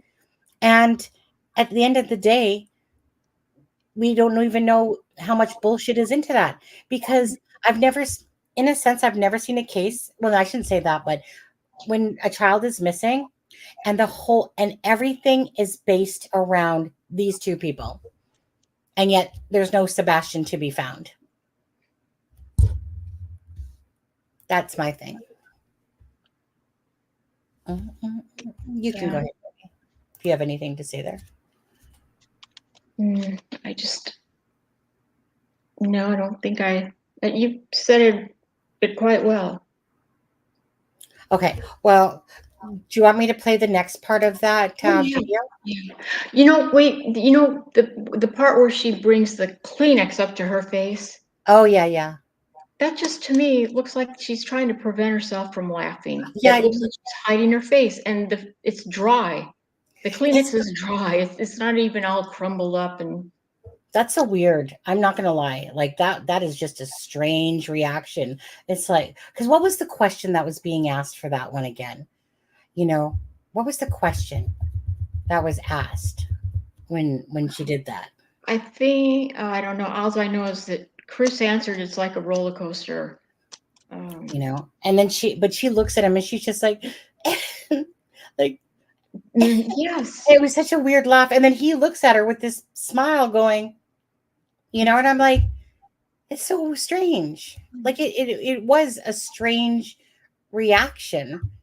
It was like, I don't know. I just couldn't picture at that moment where that question was being asked that all of a sudden it was like that warranted like some weird laugh to it, but anyway.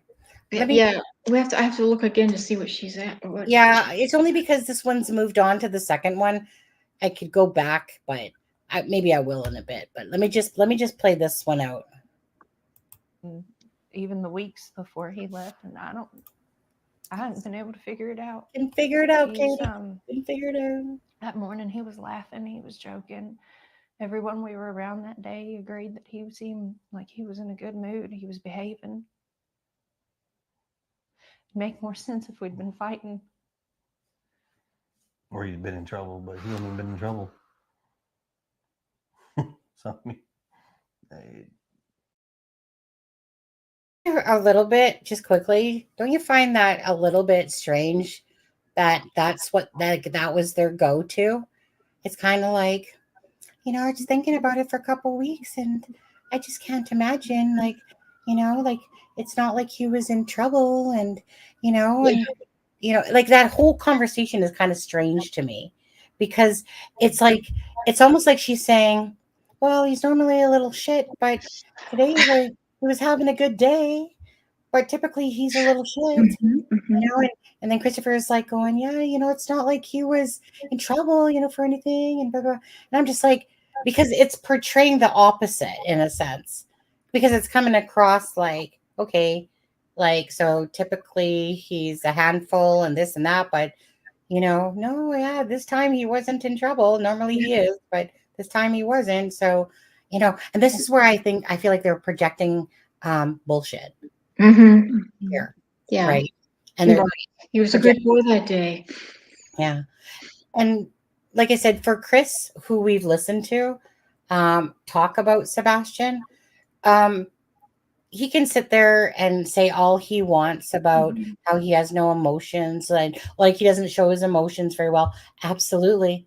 I will 100% agree with you, because you're just in the last one of the recent interviews, it was like, just life goes on, you just got to keep chugging along. People still got to work, and, I don't have time to be emotional. I don't got time for all this time anymore. I don't have time. And then, and it's like I said, Katie's always looking for him to be the speaker, the support system or whatever. Why? And like I said, in this whole little act of Katie talking for herself sometimes, that's just for our sake. That's just because Mr. Manipulator there is playing the game. The same thing that he was talking about with the polygraphs. Well, I never said who took the polygraph, even though clearly on his answer was that when the question was posed, it was, did both of you take a polygraph and pass? Yes. And right? Yes, type of thing, and he had to put his tail between his legs on Nancy Grace, because, you can bullshit the, say, people on the internet, like the true crime sleuths, but hey, put yourself in front of Nancy Grace, and all of a sudden it's like a whole different ball of wax, because now he knows it's like a national thing more so. Well, you know what?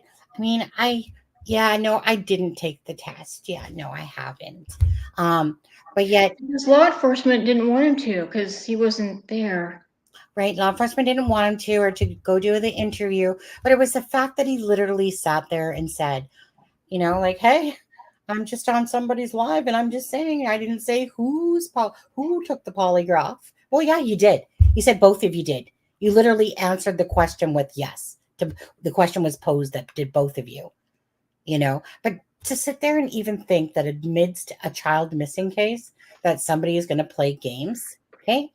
So at some point during that live with Bullhorn Betty, Seth is like, basically, Christopher, I know you're watching this live, and basically, boom, F you, dude, like F you and your bullshit type of thing. And there's that part of me that's going, yeah, you tell him, Seth, and there's that other piece going, oh, Seth, just do your thing. Talk about Sebastian, talk about whatever, maybe not so much the pot shots, but I get it that it's hard not to, because he knows that Christopher Proudfoot's pretty much in every live. It's almost like he has it tagged so that whenever his name is in there, he's like, whoop, over to this live, oops, over to that live. Oh, look at my name's being said here. And then he'll have little things to say sometimes whenever he wants to pipe up or whatever. But so I understand Seth wanting to take some of those little shots, but then I'm like, No, Seth, control yourself, dude. Seriously, he's not worth it. Go about yourself, talk about Sebastian, keep to the topic of it type of thing. And, so it's kind of like that little devil in me says, nice shot, Seth, because Christopher outfit, seriously, he doesn't seem to give two shits. And it's just kind of like, yeah, let me just go on different lives. Yeah, we're just bringing awareness, talking about cake pops and lollipops and freshers, and stuff like that. And, Katie and he. Sebastian, we don't know where he is. He went out the front door. That's our story and we're sticking to it. Then a month later, Katie's like, well, maybe he was abducted. I don't know, Katie. How about you just tell the truth? Or you just be honest and tell the truth. There's more truth here than what she's saying. Of perhaps why Sebastian would have left. Yeah. Why? Why do you think that? Why do they think he went out the front door?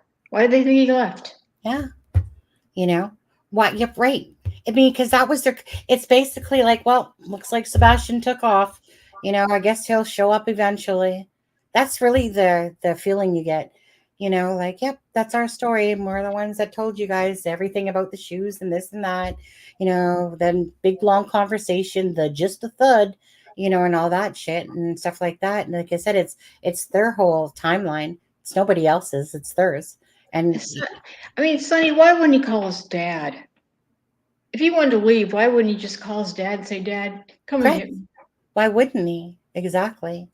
But then it begs to the question of what truly was going on, like, in a sense, right? Like, meaning we can watch Seth and listen to him and take him for face value for a lot of things because of his, being genuine and authentic when he speaks and stuff like that. But at the end of the day, we still don't really fully know the story. And that's only if Sebastian did leave. But again, it's just ridiculous to think that a child leaves without their shoes and takes nothing with them. That to me is virtually like 0.0005%, that a child would do that. Again, and I hate to say this, but it's still realistic, is that the only way somebody would do that is if they wanted to take their own life because their life sucked at home and they hated. Okay, teenagers do that. Did Sebastian? Plausible. Is it on the, probably the top scale? No. Again, They didn't find him. No cameras, no nothing, and all that. But is it still plausible that, because that's usually when somebody doesn't give a shit about anything, that they would just, like I said, take their own life. But there's nothing to show that he did that because there's no body anywhere, and there's no camera footage. And there's no anything really besides proof of life that we know of at Texas Roadhouse on there. Sonny, I think too, a thought occurred to me that they were afraid that once he did go and live with Seth, he was going to tell them everything. He could tell them everything finally with no fear of going back. Well, let me ask you this. Do you remember Robin Rogers talking about that if basically that she was going to let everybody know exactly what was going on because she swore to secrecy. Right. And it didn't go well with her saying that, to be honest with you, because it's like, hey, if you know something, say something. If you knew of the situations going on, why would you say stuff? Like, why would you go out into the public and put that out there and say that you're going to go to the TBI or whoever, blah, blah, blah, blah, blah. And it's stuff like that you sit there and go, so what truly, like, meaning that, like, like, I'm just calling a spade on this one. Like, do you remember that, right? When she said I remember. That? Yeah. So don't you think that's so weird that somebody's like, well, I'm gonna go tell everything about you that I know and stuff like that? Well, why wouldn't you have done that in the first place? Why are you telling it? Why are you posting it on Why are you Facebook? telling on yourself? Eh? Yeah. And I think she wanted more info out of him. She wanted to prove to him, for one thing, you can trust me.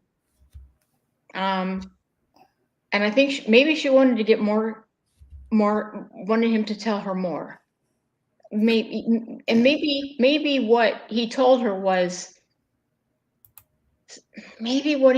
wasn't enough. I get what you're saying. But maybe she wanted more. I don't know, because I don't know. Yeah. I mean, honestly, unless Sebastian ever comes around, do you believe he's alive, Boogie? In your heart of hearts, do you honestly believe he's alive or no? I thought he was. At first I thought, no. And then I thought, yes. And then I think. It's hard, isn't it? It's hard. It's a hard case. Like this is this case just hurts the brain, really. Yeah. Normally I look at these kids a lot of times and I can feel it. It's like, I think, no, that one's not. Yeah, that one is, or yeah, maybe him. I keep going back and forth, and I get a bad feeling about him. I get a negative feeling about him. I don't know if it's me wishful thinking that somebody has him, but you know what? I have to try to so I don't know if it's me wishful thinking, because I am honestly torn. I go back and forth as well. And honestly, and it's because we don't know the truth of what was going on in Sebastian's life. And I don't feel like know the truth of Katie here, telling the truth about how the house was. I'm not buying their story. It's not coming across as genuineness. It comes across as very sporadic. Katie has proven that in her interviews, the weirdness of it all and stuff like that. So I can't sit there and try to believe someone that goes against everything I know of how a person should react. Okay, I can understand, but we're talking 3 months into this and the weirdness of it. We're not talking about one interview and, we're judging.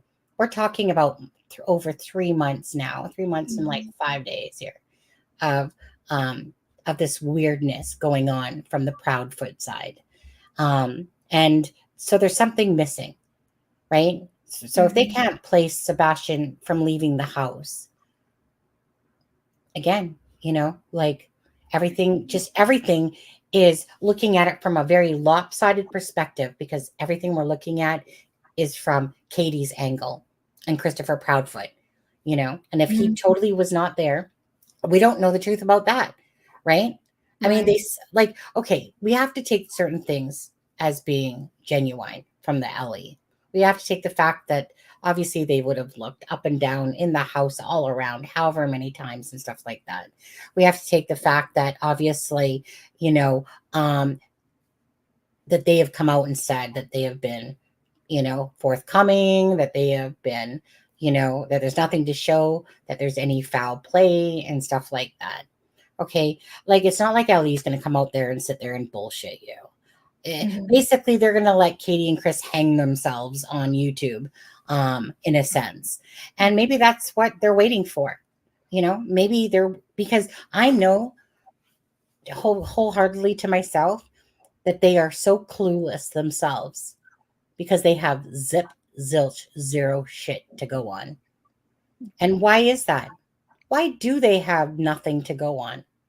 Like, they literally cannot go past the house with Sebastian. So if they can't go past the house, see, because normally in most cases, right, usually at some point there's the detectives or whatever, they're telling us a bit about the story. Like, say Mary left the house at approximately 9:45. She just went to the store up the road and she just disappeared. What happened to Mary? This is Sebastian at home and they can't place him anywhere past that. So that there's a lot to be said with that. There's a lot to be said with that. There's all these weird inconsistencies with the whole timeline of what things are said. Remember how she talked about the flashlight on the Duchess? And then you only heard about it like one other time when I think Nancy Grace was talking about it, you know, like the flashlight. Other than that, she never brought it up again. You know what kind of flashlight it was? Keychain one. Yeah. And it didn't even work. Little clicker thing, you know? So out of Why all would you that, bring that? I mean, come on. so right, you know, so according to Seth, he saw the 3 shoes. He only had 3 shoes, whatever. So okay, like, you know, just none of it makes sense. So if it doesn't make sense, where do you look? Katie. That's why people keep saying, Katie, tell the truth. Tell the truth. Because if everything that we know about this case cannot go past that home, and everything about this whole thing of a 2-hour and 15-minute conversation to hearing a thud that she didn't even bother to get check the thud, and it was just a thud. That's exactly how she worded it to Nancy. Just a thud. Like it was just like every time I hear that, I cringe so badly when she's like, just a thud. Why Everyone mention it knows. if it was nothing? I mean, like, yeah, like it was, yeah, just why a did thud. you even mention it? I mean, why did you make that up? You didn't in the first place. Yeah, Why why did did you it take so mention long thud? for you to even talk about that? Again, brought up twice. Her saying that she went to the store, brought up, or sorry, came home. That was brought up one time. Yeah. Why have we still never heard when Esther was dropped off? You want those hard questions, Christopher Proudfoot? My ass. My ass, you want the hard questions. I'll give you freaking hard ass questions, you know? And it's not to do with any, like, honestly, when I'm interviewing people, it's one of those things. It's nothing like, meaning that stuff goes to the side, the personality of the person, and it's just about the case, the facts of the case, and stuff like that. But you want hard questions, right? You wouldn't know a hard question if it bit you in the ass, to be honest with you, because he's too busy getting his, you know, ego stroked on some of these channels, which is ridiculous. You know, like, you're just so amazing. You probably are one of the best stepdads. Like, give me cringe. Really? I mean, he's the one that's been talking about, you know, taking his snakes away, you know, like, if he doesn't clean up his room, he knows I'm going in there with the bag and I'm sitting there and I'll be cleaning up his room. I'll be taking away all his toys from him, you know, and stuff like that. You know, like he comes off like a drill sergeant, you know, for sure. A dictator, a womanizer, you know. And honestly, all these freaking suckers that fell for him, and then they probably saw this controlling side of him, you know, hence why 5 relationships. Honestly, there's something wrong there with his personality. And some women have spoke, we know that. Right. You know, but you know, regardless, it's still all, even though you take it with a grain of salt, it's still all insight into the situation of Sebastian Rogers, you know? And that's what we're seeing unfold here, is that as time has gone on, we're truly getting a more bigger glimpse at what Sebastian seemed to be surrounded around, you know, on there. Anyways, let me finish playing this clip out here. And let's see. The $1 million question. $1 million. Why did he go? And the other $1 million question is how. What about Clueless. social media? Clueless. Was there anything that, you know, anyone he could have contacted? I understand he was somewhat of a gamer, or what was he? There was a video game he loved, right? Minecraft. He loves Minecraft. The game that he has is not online. He has the Switch. We don't, because of how social media can be, he doesn't have accessibility to communicate with folks on internet. I mean, we have a firm belief that we just don't feel that right now. He's capable of having that kind of responsibility. So, I mean, his phone is locked down, his computers, his gaming. He doesn't have a gamer tag. He doesn't have online capabilities with games. I mean, We've combed every electronic. I mean, we've cooperated with all the authorities as far as anything they've asked us to provide, we've provided, and still just don't have any answers. Did he have any friends that could have possibly contacted him in some way on his phone? All his friends at school have been questioned to my knowledge, and none of them knew anything. So this big question mark. He's vanished. Yes, ma'am. And no one can figure out where or why. All right. So let's talk about the relationship involved, because the biological father is very much involved in Sebastian's life as well. Yes, ma'am. Very much. Right. And how would you describe that relationship, the two of them and the four of you? It's relatively good. I mean, we talk regularly. He talks to his son on a regular basis, sees him on a regular basis. He's involved in school and therapy. And I mean, he doesn't have any extracurricular activities, but I can tell you now, if he did, his dad would be in the front row.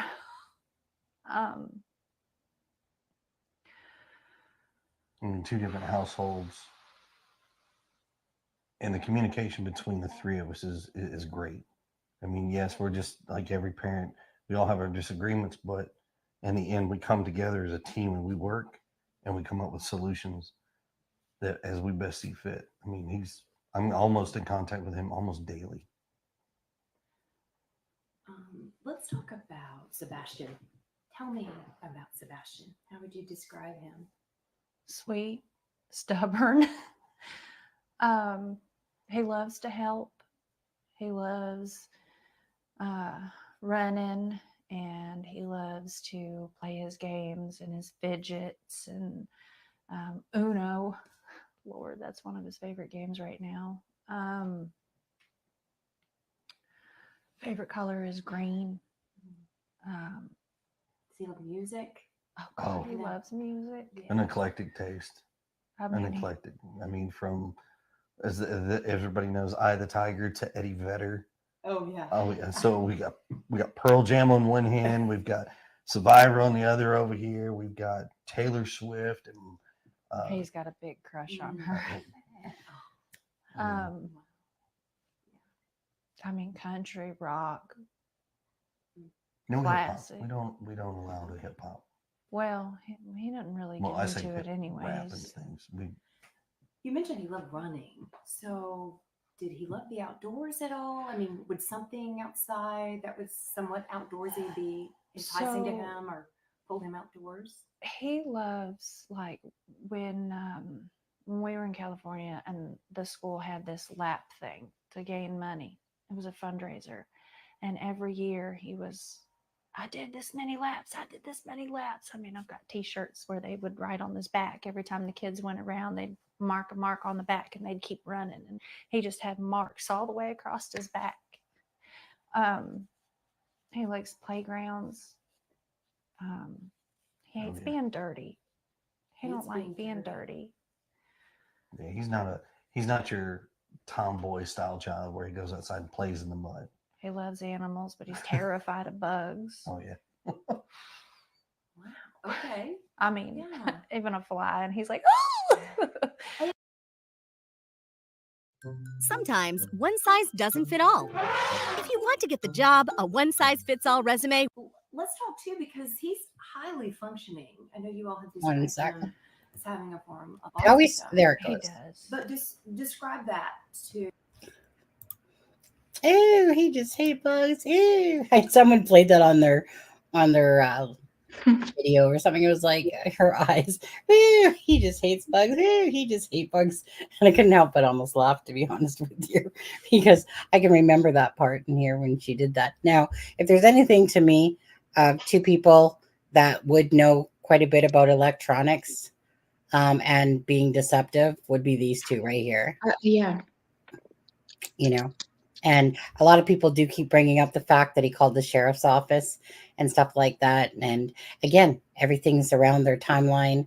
It truly makes you wonder what happened in that 2 hour and 15-minute conversation. And that Sebastian just, who's not ever, that they've said, would never do something like this. So he just walked out the door, decided that he was just going to hightail it out the door himself without taking anything with him, just left, just gone. But if there's two people to me that manipulator who thinks he knows it all, and Brink's security, and yet, isn't it odd though? Don't you think that someone like all the security and that, and how strict they are? Like, where's all this camera footage that you guys should be having inside your house? And like, I remember when Katie was kind of asked that question. She's just like, well, we're just kind of relying on the neighbors that had some footage, and hopefully Sebastian can be found. Don't you find that odd? All this. Yeah, and she's home alone. Yeah. She's home alone a lot. Mhm. Yeah. Katie, in my eyes, she has not shown any kind of emotion. She knows what happened to her son. I think there's more to the story to be told. Absolutely. And so when people say, like, I mean, even Tony said it yesterday again too, like, the answer is Katie needs to start telling the truth. And I think that, so whether Sebastian somehow did leave on his own, I think there's more truth to be told here. Absolutely. It's just fishy. This whole thing is fishy. With this whole, their timeline, their scenario, type of thing. The interviews, they go on a small YouTube channel for the Duchess, but that had 5K at the time, 5K. And, Christopher's answer to that was, well, everyone just needs to know about it. So let's just go on. And again, I say no offense to Duchess at all. She's heard this many times.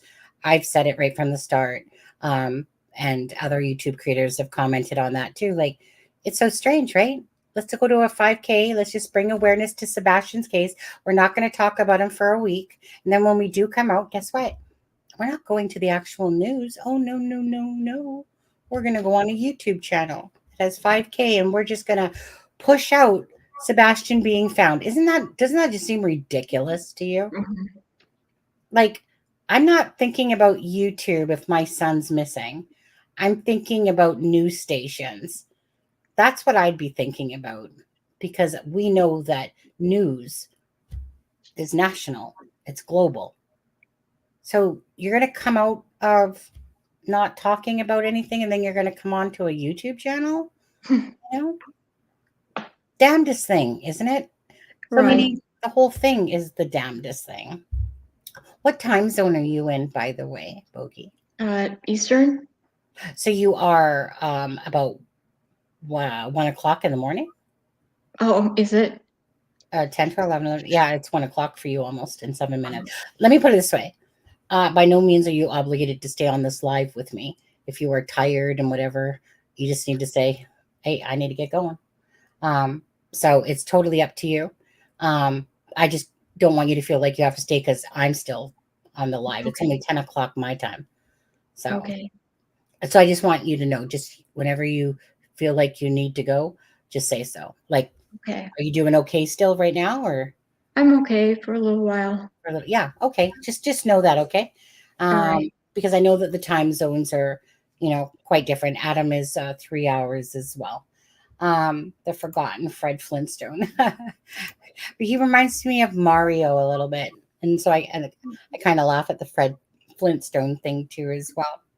Is there anything from this particular video that was said that you wanted to point out besides like the whole weirdness of it all? No, but I do think. No, I don't know. I just think they're both so similar, and I think that they both laugh way too much, and I think that they're more alike than people think. I think so. but their relationship was obviously on the rocks, and hence why to me Chris wasn't home for most of February on there. I probably because of, like, meaning, doesn't that sit a little with you that something seems up? Like, yeah, I was home, Nancy, many times in January, but from the beginning of February till when Sebastian, whatever, I hadn't been home. That is strange. That is strange. Why? Yeah. Why? Because there's obviously more to the story. And they're trying to make it look like they're the freaking, like I said, Brady Bunch, kumbaya, and they keep acting like this because of, if you already kind of know that was the relationship was going south, and then to sit there and almost watch them like, yeah, we got a good marriage going on here now, we're just caring so much about Sebastian, we're just ripping off his flyers off our vehicles and hiding up in Yogi Park, and I don't work, but wait, I'm here for work, isn't that the damnedest thing in that same interview, how he says that he's doesn't, that there's, some issues with that, and he's was working with St. Jude's, and but there's some issues with that, and then she's like, well, why are you up there, basically? And he's just like, for work. Yeah. Damnedest thing, all when somebody says that. It's just all those oddities, like you said. Well, we would have heard him go out the window if he would have went out the window, and everything has just really been their narrative to it all. I think CPS told him while being investigated he had to leave home. What do you think about that, Boogie? About what? Sharon's saying, do you think because CPS told him while being investigated he had to leave home? Yeah, I do. Yeah. I think that would make sense. That's what I thought. Yeah, like I mean, it could, right? Again, I'd like to know the whole true story behind this bullshit, and because it's like I'm torn with this one because I have no clue if Sebastian's alive or dead. Honestly, I have no clue. When you think he's alive, then I don't think a stranger took him, because I don't think a stranger wants to take care of anybody. No stranger took him. And so if he was alive, then he'd be with people that are taking care of autistic children. Say that one more time. If he were with people or with somebody, then he would have, in my opinion, be with people that take care of autistic children. So you'd be wanting to look in places that take care of autistic children. The weird thing about this is that I can't wrap my brain around is, so let's say the marriage is on the rocks, right? Sebastian, like, he can't deal with Sebastian and all this stuff, and Katie ain't this little meek little thing that she is, and they probably have some good bickering going on, and like Chris, he doesn't know how to shut up his mouth, right? You can just see the type of personality he has. He's a very argumentative type person, has to be right, blah blah blah blah blah. The type of personality I personally despise and all that stuff with this. And guess what? Guess who lost their freaking point again? Me. I did. Oh no. Yeah, no. It keeps doing I that. lost you. Are you frozen? I can't see you. Oh, I can see you. Oh, I don't know what happened. But your mouth isn't moving, so you're frozen to me. So, there you are. You're back. You're back now. I had a point. Oh shoot. Is your thing acting up? No, I thought I made you miss. I thought that you couldn't hear, or you lost your train of thought. I lost my train of thought. It's there and it wants to find itself to the surface, but I don't know. I can't remember now. Oh, I know. Okay, so sorry. So my thing about it is, okay. So why? So if let's just say that people think that somehow the Bower Sox took him and hit him up somewhere right? Like, Mhm. for instance, if Katie did not want Sebastian to go live with Seth, all she had to do was say no. No. Right. That's all she had to do. It's not like, so it's kind of like, so why would they hide Sebastian, like, versus say death? Let's just put it that way. Why would they want to hide? To me, that's because he would reveal so much to Seth. And then Seth would probably be appalled and probably want to bring charges on them. Once he would find out from Sebastian everything they were doing to him, who knows what? I mean, I can't imagine. Were they doing something so bad? Were they, I mean, look, that YouTuber that was putting the kids in closets and starving them? A That YouTuber? Frankie, what's her name? Frankie? Oh, you're talking about 8 passengers or something. Yeah, you're talking about passenger 8 or 8 passengers. 8 passengers, I think it's called. Ruby, Frankie, That's and it. Sure. yeah, I mean, I'm Jody. not saying they did that, but I'm just saying whatever he wouldn't tell or whatever he didn't tell.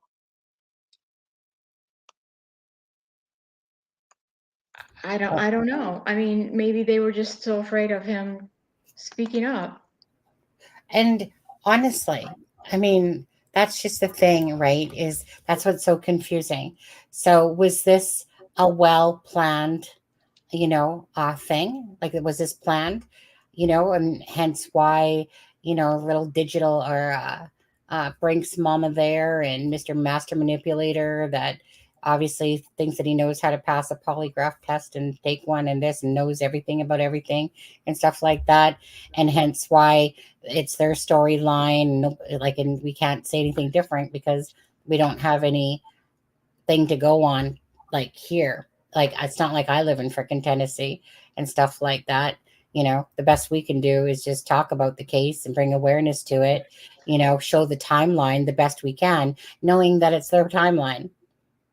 And it actually keeps pissing me off that it's just really their timeline because we don't know if it's factual based or not at all. At all. It could just be a whole smoke and mirrors bullshit and none of it be true. When Seth says that he doesn't believe that he disappeared between 12 and 6, do people in chat as well, do any of you guys believe he disappeared between 12 and 6? Do you? Like, do you honestly? By himself, just disappeared, walked out that front door and just disappeared off into the moonlight?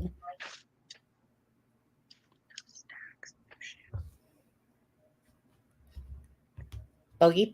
Oh, well, I'm sorry. I thought you were talking to the people. Well, to the people too, but to yourself. Do you believe Sebastian disappeared between 12 a.m. to 6? Whoops. My thing went blurry for a second. I think something happened to him. I think that is the time period something did happen to him. Or do you think it was sooner? Well, you see, because honestly, could have. Well, I'm just going to say, in all fairness, we don't know about this trash can video. If we knew that he was legitly taking the trash out at 7 o'clock around, right? Because the way Katie tells it, it's almost like that they got home from BJ's and his job is to take out the trash. So because she said he was playing in his room, it was so weird how she worded that as well about the that he came out and he'd been playing in his, like, she kind of corrected herself there, but I'd have to go back and listen to that exact wording. But anyways, so it's kind of like, okay, so we know, according to Katie again, right, is that from Nancy Grace, that she was studying a chapter for school. She never mentions any of that. She doesn't mention talking to Chris at all. Okay, that only comes out on Nancy's show when she's pushed to talk about that, about the whole reading this chapter for school.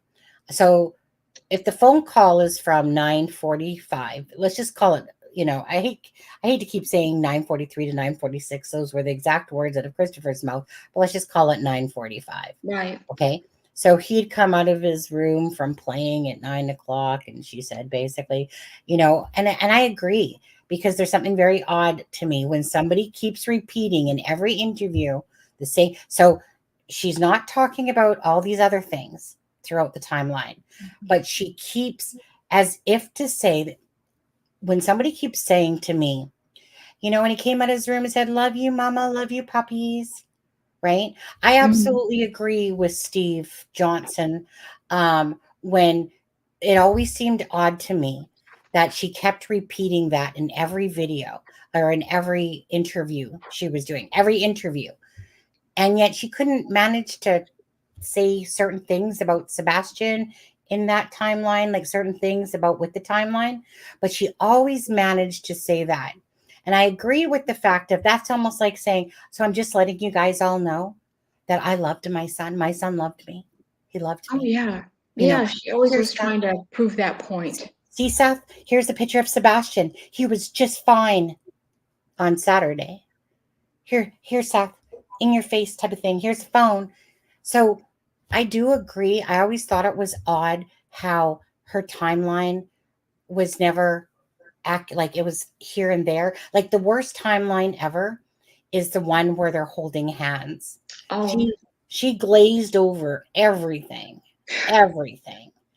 right? Like literally just freaking glazed, as if nothing, as if, you know what, we got up and then that whole stupid fun fact, I everyone. hate the fun fact. I made breakfast, I made some pancakes for Sebastian that morning. I'm such a great mother that I guess I decided to make some pancakes. Fun fact for y'all.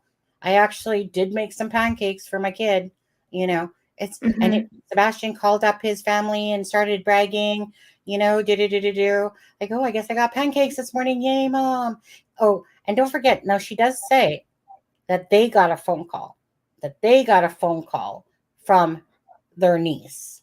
And I believe it's, when they say niece, I'm pretty sure it's it's the Proudfoot side. Okay. And it's like, we got a phone call, from the niece, and, and we went, and then this is when she looks at him on Chronicles of Olivia. And that's when we went, and as if he's somehow was there and knows the story. Because she's like, yeah, and then we went to go, pick up the niece and take her to BJ's and, got a Colosso popcorn. And that's the end of the time that you know about that niece. You don't know anything else about that niece. But hey, guess what, everyone? Sebastian, he came out and he said, "Love you, mama. Miss you. Love you, puppies." Yeah. When somebody does something like that, it throws me off, because if they were consistent in a timeline and then that was constantly said, it wouldn't bug me. But the timeline's not been constant, and it's been missing everything from A to Z to B to D, type of thing. And then it's kind of like, oh, but yet she can seem to always manage to say that in that every interview. So does that throw you off when somebody says that yourself? Oh, yeah. But Yeah. I know when you start talking about things like that, you're trying to prove something. You're trying to look good. Yeah, absolutely. Annette says, it would be nice if we could chit chat with Katie without her husband. Yeah. Yeah, she's honestly, it would be nice, but you know what? Christopher Proudfoot, he wouldn't allow that.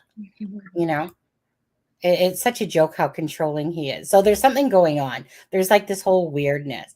Combination of the mattress in the garage was forced to wear diapers at their house because, according to CP, he has BMs in his pants. It's really concerning to me. Both are common in SA. Right.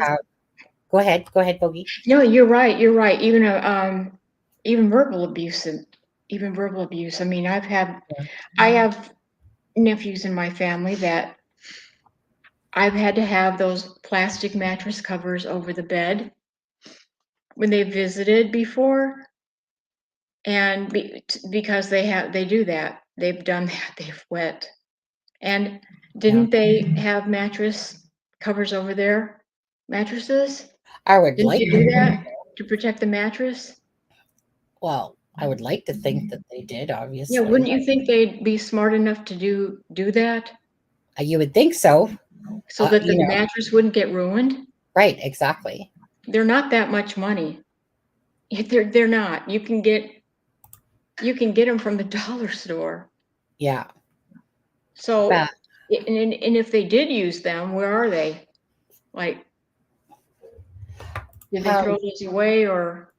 Yeah. I would think that they would know that you can purchase those and save the mattress. There's no reason to have your house to smell like pee. Well, they don't know how to turn cameras on to say where Sebastian went. Right. I don't know if they'd know how to freaking purchase a mattress, and But they can buy diapers and humiliate this kid. So let me ask you. Humiliation. I was going to say. So let me ask you something. To me, there's a clear difference of when Sebastian was at Seth's house to when he was at Christopher's and Katie's house. Right. At Seth's house, it seemed like I'm just going by according to Seth and what he's saying, but like I said, right, being intuitive and stuff like that too. And at Seth's house, you can clearly see he was actually online, because in order to watch videos, you have to have Wi-Fi of some sort. You have to be online. You can't watch Minecraft videos.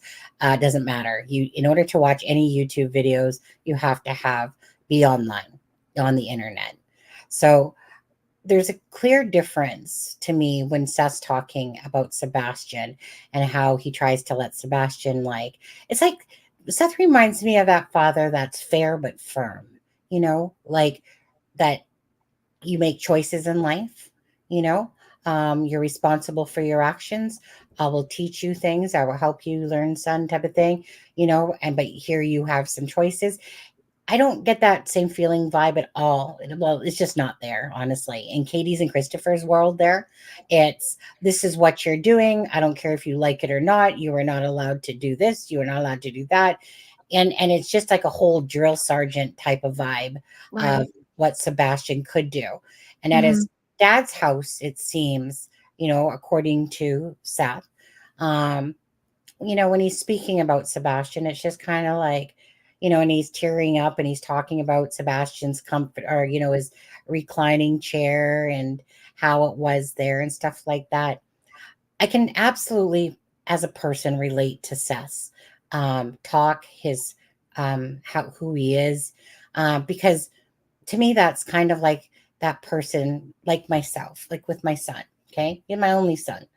The world to me, the world. I would be crying anytime I even thought of him. You would see me crying because I couldn't handle not crying, because my son is my world, even if he's a bigger shit right now and has still treated me like crap, but whatever, he's my son. You know what I mean? Like parents have, some parents would do whatever. Like I have unconditional love. My child does not have unconditional love. I was only as good as what his father could do for him, and I couldn't do for him when the divorce happened and stuff like that.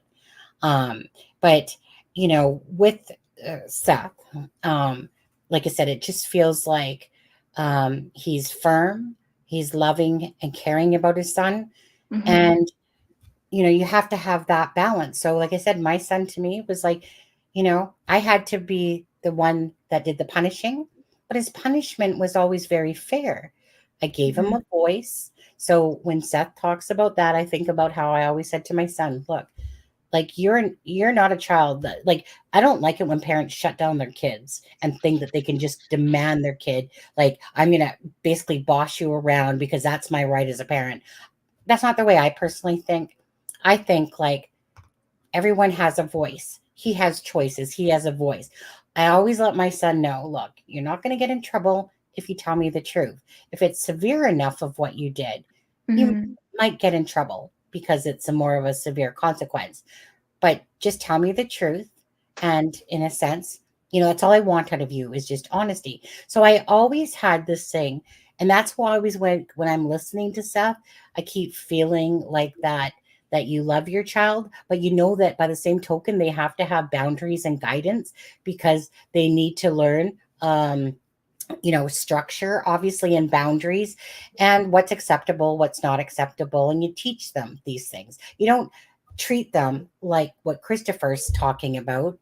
You don't teach them like, I'm going to control this, control that, control everything, and da da da.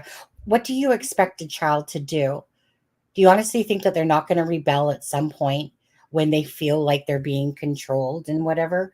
It's when you give a child the feeling of being heard and a voice. Everyone, even everyone watching right now, people, when they're talking, sometimes they just want to vent. Sometimes they just want to be heard. Even if what they're saying is off the wall, people just want to be heard. They want to be felt like other people care about what they're saying and stuff like that. And they just want a voice. I totally get that vibe with Seth that, yeah, he can lose his shit, but I totally get this whole I loved my son vibe. I am devastated beyond repair. My heart will never be the same. I just need my son back. You know, help me, help me, help me. And yet now he's getting freaking shamed for everything, criticized beyond belief. Watching people treat Seth um, to me who's been sincere in his intentions, his care for his son. I just find it, you know, the internet can be a very cruel, hard place, let alone people in the real world. And so many people just go off and have no consequence to what they're saying about somebody all the time and stuff like that. And yet, I just think it's a pretty sad day when somebody's child's missing, and I ain't talking about Chris and Katie on this one. I'm talking about Seth, somebody who is been out there fighting to find his son, that's been trying to be as open as he can be. And then all of a sudden, it's like this Chris and Seth thing. Like it's almost like people are kind of and Chris is loving this, by the way. Chris, Yeah. he's loving this. He's loving the fact of how the tide is turning on Seth. And so it's almost like this equal balance almost going out between Seth now and how people are talking about Seth and Christopher. And Christopher, like I said, he's loving all this. He's loving it that the tide is turning on Seth. And I think it's a joke, honestly. Um, because Seth to me has shown clear intentions of someone trying that would be looking for their son. Yeah. And people want to sit there and believe everything that they effing hear. They want to flip like freaking fish in a New York second. My only thing with Seth is, dude, control yourself. When you're out in the public eye, you're gonna cause people to start going left if you're starting to say and like drop bombshells of F bombs to people. But when he lost his shit on Alive, and stuff like that. So he just needed to get himself back in control and realize there's always going to be haters. There's always going to be those effing people that will always try to tear you down and bring you down. And in this case, there's a ton of them, And Christopher Proudfoot, he's lapping this all up. He is loving the fact that people are turning on Seth now. Oh yeah. Oh, it probably is. Yeah. The whole Tony thing. And yet, who's the true asshole? Seth? Or, let's see, the whole Proudfoots that have a timeline, the guy that calls women a bunch of B's, basically, and C's, and all these things. And you guys are going to compare that to Seth? Really? Like, honestly? Give your head a brain shake, seriously. On there, there's a whole difference between genuineness, like we've talked about, and Mr. Full of Shit himself that thinks that he's the, smartest person in the room, and he'll be, of course, he'll deny that. Of course, he's not. He's just there for Sebastian, right, Katie? Is that the farm? The Pickton farm? Yeah. If you're talking about Robert Pickton, Annette, yes, that's the one. Oh my God. Your vibe of, okay, Christopher Proudfoot, if you were to describe him, if you were to describe his personality, what would you say? If they're what? Christopher Proudfoot, his personality, what would you say? oh my gosh, that he has to be the smartest person. He has to prove that he's the smartest person. And I think he's gloating about this, that when he makes the comment that this kid has managed to outsmart everybody, Yeah. the TBI, the LE, and Mhm. he's been a ninja. And he's talking about himself. Yeah. Like he's talking about himself, that he has been the one to manage to outsmart everyone. And it's the perfect missing person. This is going to go down in history. I Yeah. feel like he's gloating Don't forget, about Boogie. himself. Boogie, don't forget when he said that this case is going to be one that they'll talk about in research or whatever it was he said. Yeah, that's what I mean. Yeah, that's he's the one that's created this. He's managed to do it. Yeah. Yeah.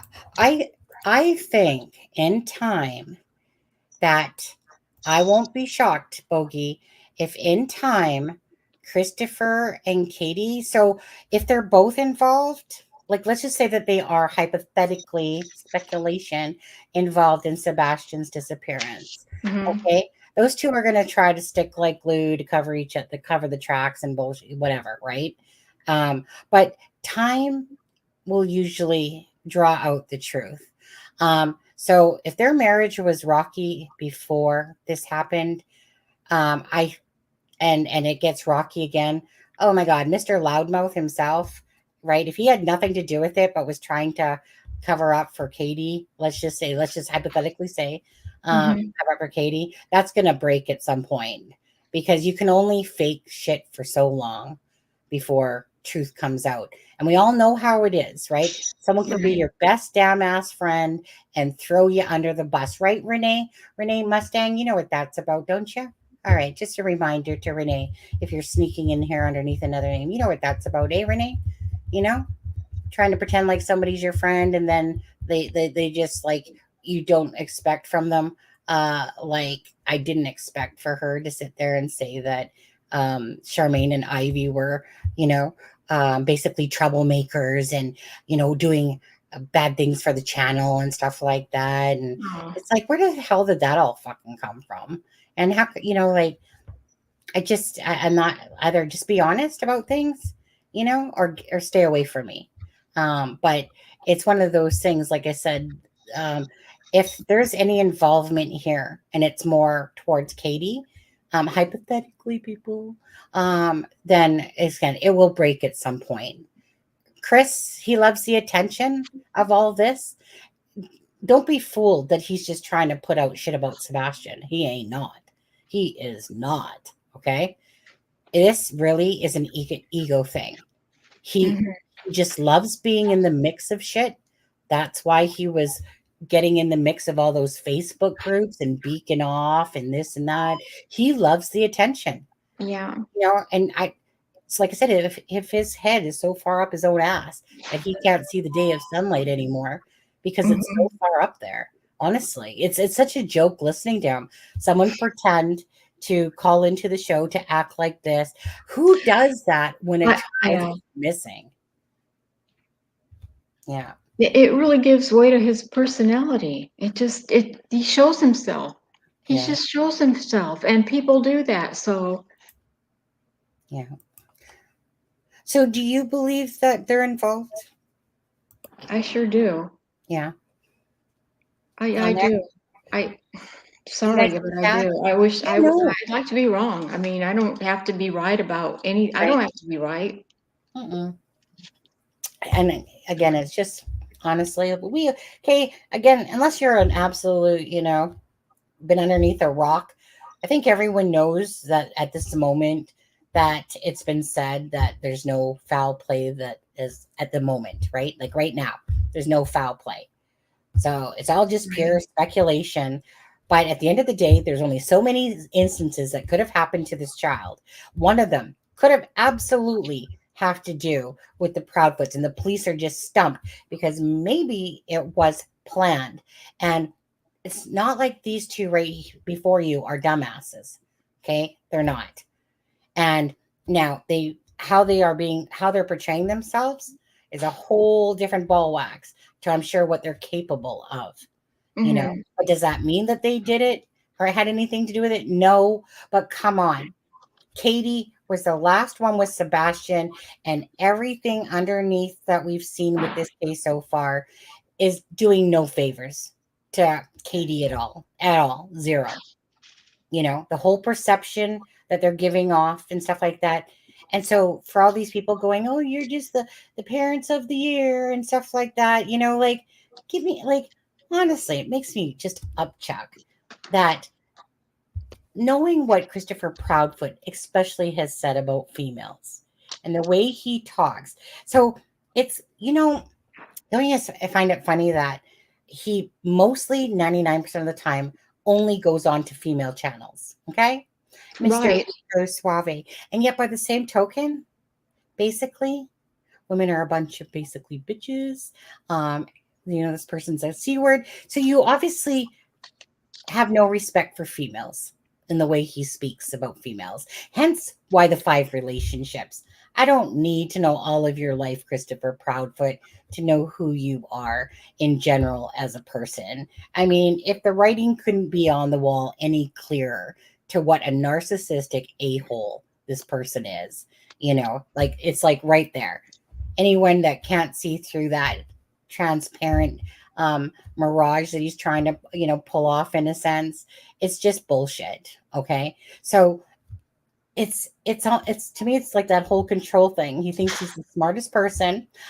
You know, I can just play these females, you know, like and you know, in a sense, it's kind of like it's amazing what people do to have somebody on their show as well.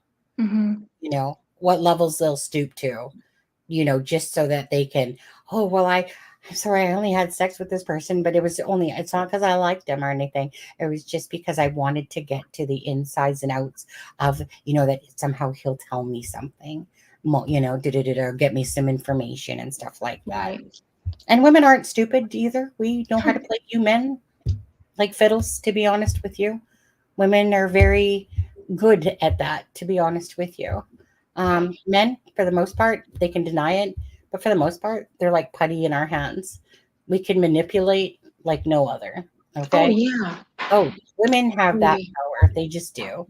You know, honestly, they have that power with men that all you need to do is basically blink your eyes and be nice to them, stroke their egos, and we know how to play that game. You know, but Christopher over there, he's the one that thinks he's doing all the game playing. You know, Mhm. that he's controlling the puppets type of idea. You know, and then when you see like this whole panel of 9 people and they're all over talking each other. It's like a shit show.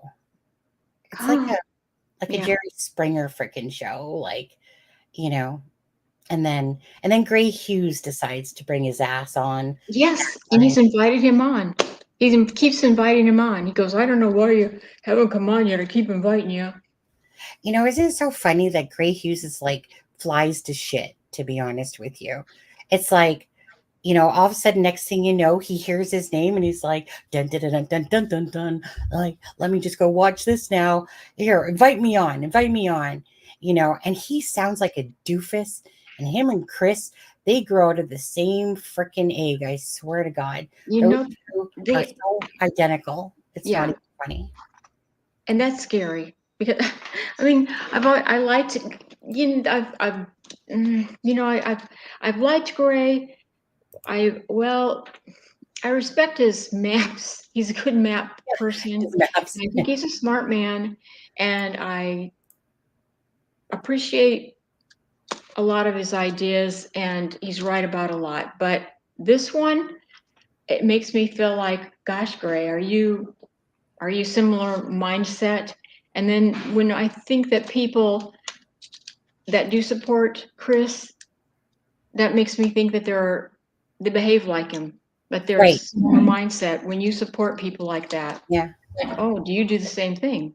I know, because you are who your friends are and stuff like Mhm. that. And yeah, but it's kind of like instead of him going on actual news stations, here, let me just ride the freaking fan wave of freaking true crime news. Hey, Greeno, what's up? The sky's up. What's down? The ground. On the other hand, it seems so planned, not being to find Sebastian and Chris being so proud of it on there.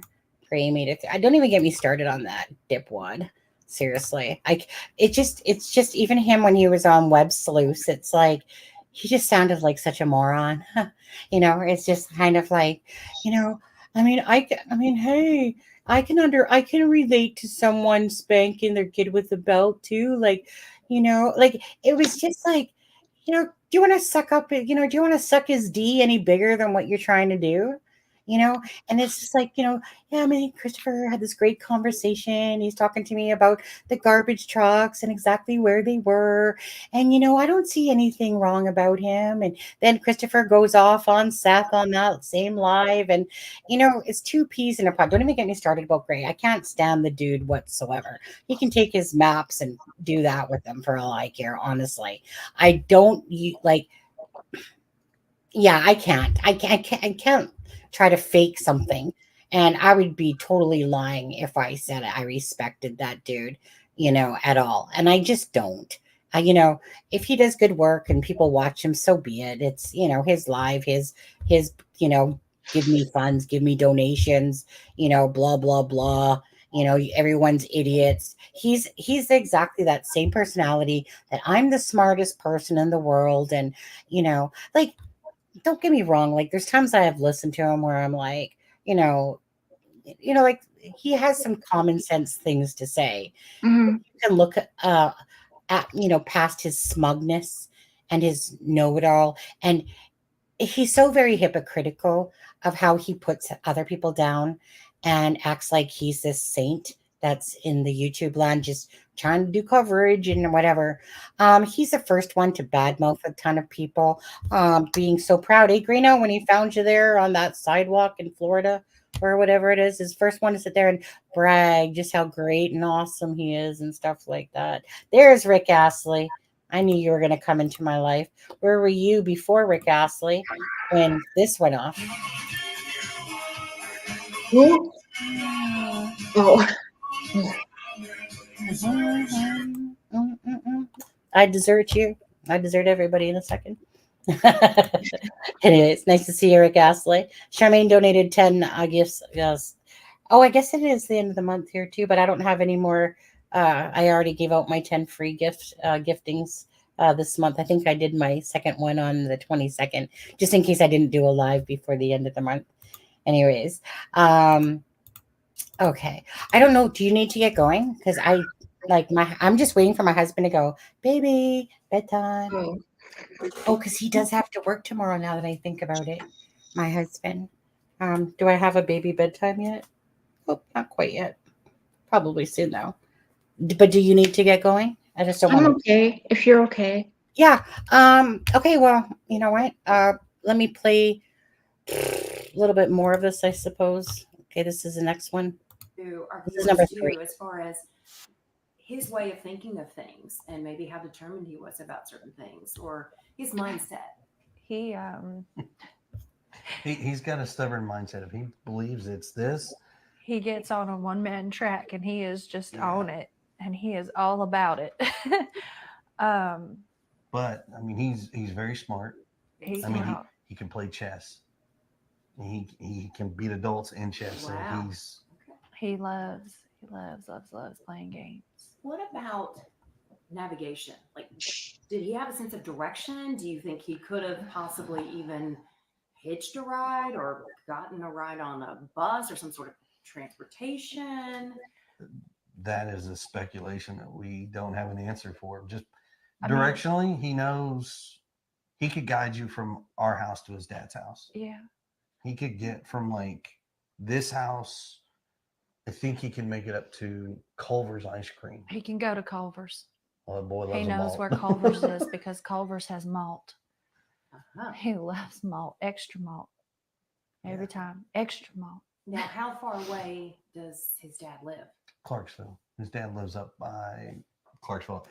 So he could guide someone all the way to Clarksville. Mhm. Oh, wow. Okay. So a pretty keen sense of direction, at least with certain things. Familiar routes. Yes. Familiar routes. Okay. Familiar I routes. mean, if I took him another route going He this way, takes he would it. not know it. He goes up there so often that He knows how to get to his daddies. We know that. His dad works with him as far as, well, we're going this way, we're going that way, and keeps the same thing, and it works out. So let's talk too, because earlier, Chris, you and I were talking, and you were saying that there are a lot of people who are harassing both of you. What of any of that do you want to address? What do you want to say to any of these people? Just that you don't know, and I don't wish you to ever know. I would say it like this: everybody has an opinion, you know, and it's perfectly okay to have that opinion, but you're not in this situation. You don't quite understand. I wish people would step back, take a different wide open view, and not assume what they know. It's just better to stick to the facts. If they have questions, all they have to do. Okay, that's laughable. It's just better just to, take a bigger look. Why? Is your couch wide enough for your asses to sit on and hold it down? Well, you're like, seriously, on this, I can't even stand listening to the dude, to be honest with you. I can understand what Seth means when he says it's hard to watch, the interviews, like the Katie interviews and stuff like that. I have a hard time just, like, did you see him when he's like, well, what do you want to say about those people, those two people that are like attacking you and stuff like that? And you just see that smirk come across his face going, I'm like, bite my tongue since I'm on the news. But if I was on a YouTube channel, I'd sure be dropping those F-bombs and, all those things. I find it funny. It's like a Jekyll and Hyde. On YouTube channels, the mouth is just running over and curse words. Here, it's just like, we're just really just hoping he comes back, and he's such a great chess player. And oh yes, he just likes malt. Definitely get that malt, extra malt, as a matter of fact. He just knows his way. Can't do it, honestly. I just can't. I've seen these interviews so many times on there. Let me ask you, because honestly, I just can't with this. Which is the interview that you would say that you've watched the most? Or do you go back and watch them again and again? Oh, sorry. I had muted you because I could hear background noise. My bad. Oh. I'm trying to watch Justin go through them piece by piece. He's going through all of them. Oh, Justin on TikTok? Clutch Them Pearls. Justin. No. Who's that? What's his Justin YouTube? for all. Justin. What's the YouTube channel called? He has two of them. Clutch Them Pearls. Never heard of it. Nope. No idea who that person is. And what's the other one? Justin for all. Isn't it Justin for all? Yeah, maybe. Nope, never heard of it. No. I mean, I come across someone like Evil Exists. I've come across that one. He basically does shorts. Yeah. For the most part, just little things to point out and stuff like that. There's still quite a few people that probably talk about Sebastian that I have no clue about. Probably some of these wacko jackos that are doing readings on Sebastian. I swear to God, some of them are just, I can't. Like, honestly, I just can't with some of them. I try to watch like everything and just food for thought. I go to bed every night just trying to, like, in my own way, just come into my dreams and show me what happened to you. Now I do remember when I woke up the one night having a dream, like Sebastian was in it, but I don't remember anything besides the fact of him standing within woods. That was it. I literally woke up to that vision. But that's neither here nor there to me. In a sense, I don't think much about it per se. But every night, it was the same thing with Delphi. every night I would go to sleep wishing that the girls would show me what happened to them. Mhm. That I had some sort of magical powers that, if honestly, if I could have a magical power in this world, it would be that I could see the vision of exactly what happened to somebody, um, Mhm. to bring peace, to somebody's, that somebody's been that's been victimized by someone that took their life and that they don't know where they are. If I could have probably one wish to have that ability, I Yeah. only I could take away people's. I just wish I could see exactly what happened to them and where they are to provide some closure to these people that have had to deal with these horrific murders of their children, their family members, or whatever. But anyways, the easiest, fastest way for me to fall asleep is to start thinking about the case and Mhm. trying to bring the different thoughts into my head about what could have happened, hoping that somehow that they're gonna magically use me to show me what happened, and it never happens. I fall asleep, and I'm like, okay, well, favorite, like it's a good sleeping tool Mhm. for me to do that because it honestly puts me to sleep within minutes. And I'm like, shit, I guess that didn't last very long, but it's a case Yeah. like it's a case like this, Bogey, where I just wish I could literally, you just wish you could find the answer. You just wish you knew one way or the other what happened to Sebastian. Is it foul play? And there's no evidence to show that at the moment, or is it that Sebastian did leave somehow, or somebody helped him leave, that somebody spoke to him maybe through school or something? But why is there nothing? Why is there no video footage? Why is there nothing to show that Sebastian left that house?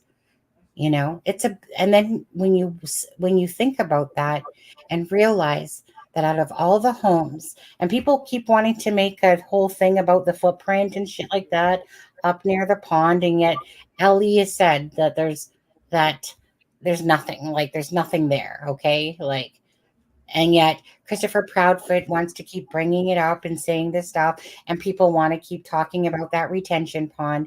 Do you honestly believe Ellie's going to come out and tell us that it had nothing to do with it if it was a bold-faced lie? They're not like, they don't play games like that, you know? They might play games. They might do things in the sense of, hey, you know what? If the Proudfoots had anything to do with it, let's watch them hang themselves because eventually something's going to happen.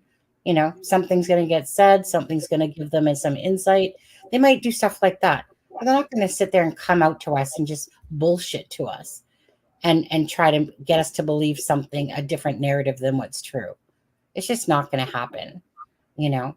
Do you feel like Ellie is clueless to what happened to Sebastian?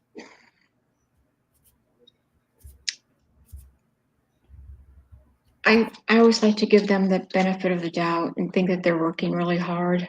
Oh, I'm not talking about that part. I agree that they're working Oh, hard. you think? Oh, I just think that they have that because there's no video footage, they got nothing to go on besides Sebastian, his last moment at home. I just don't think that they have a clue themselves what happened to Sebastian until something breaks in the case.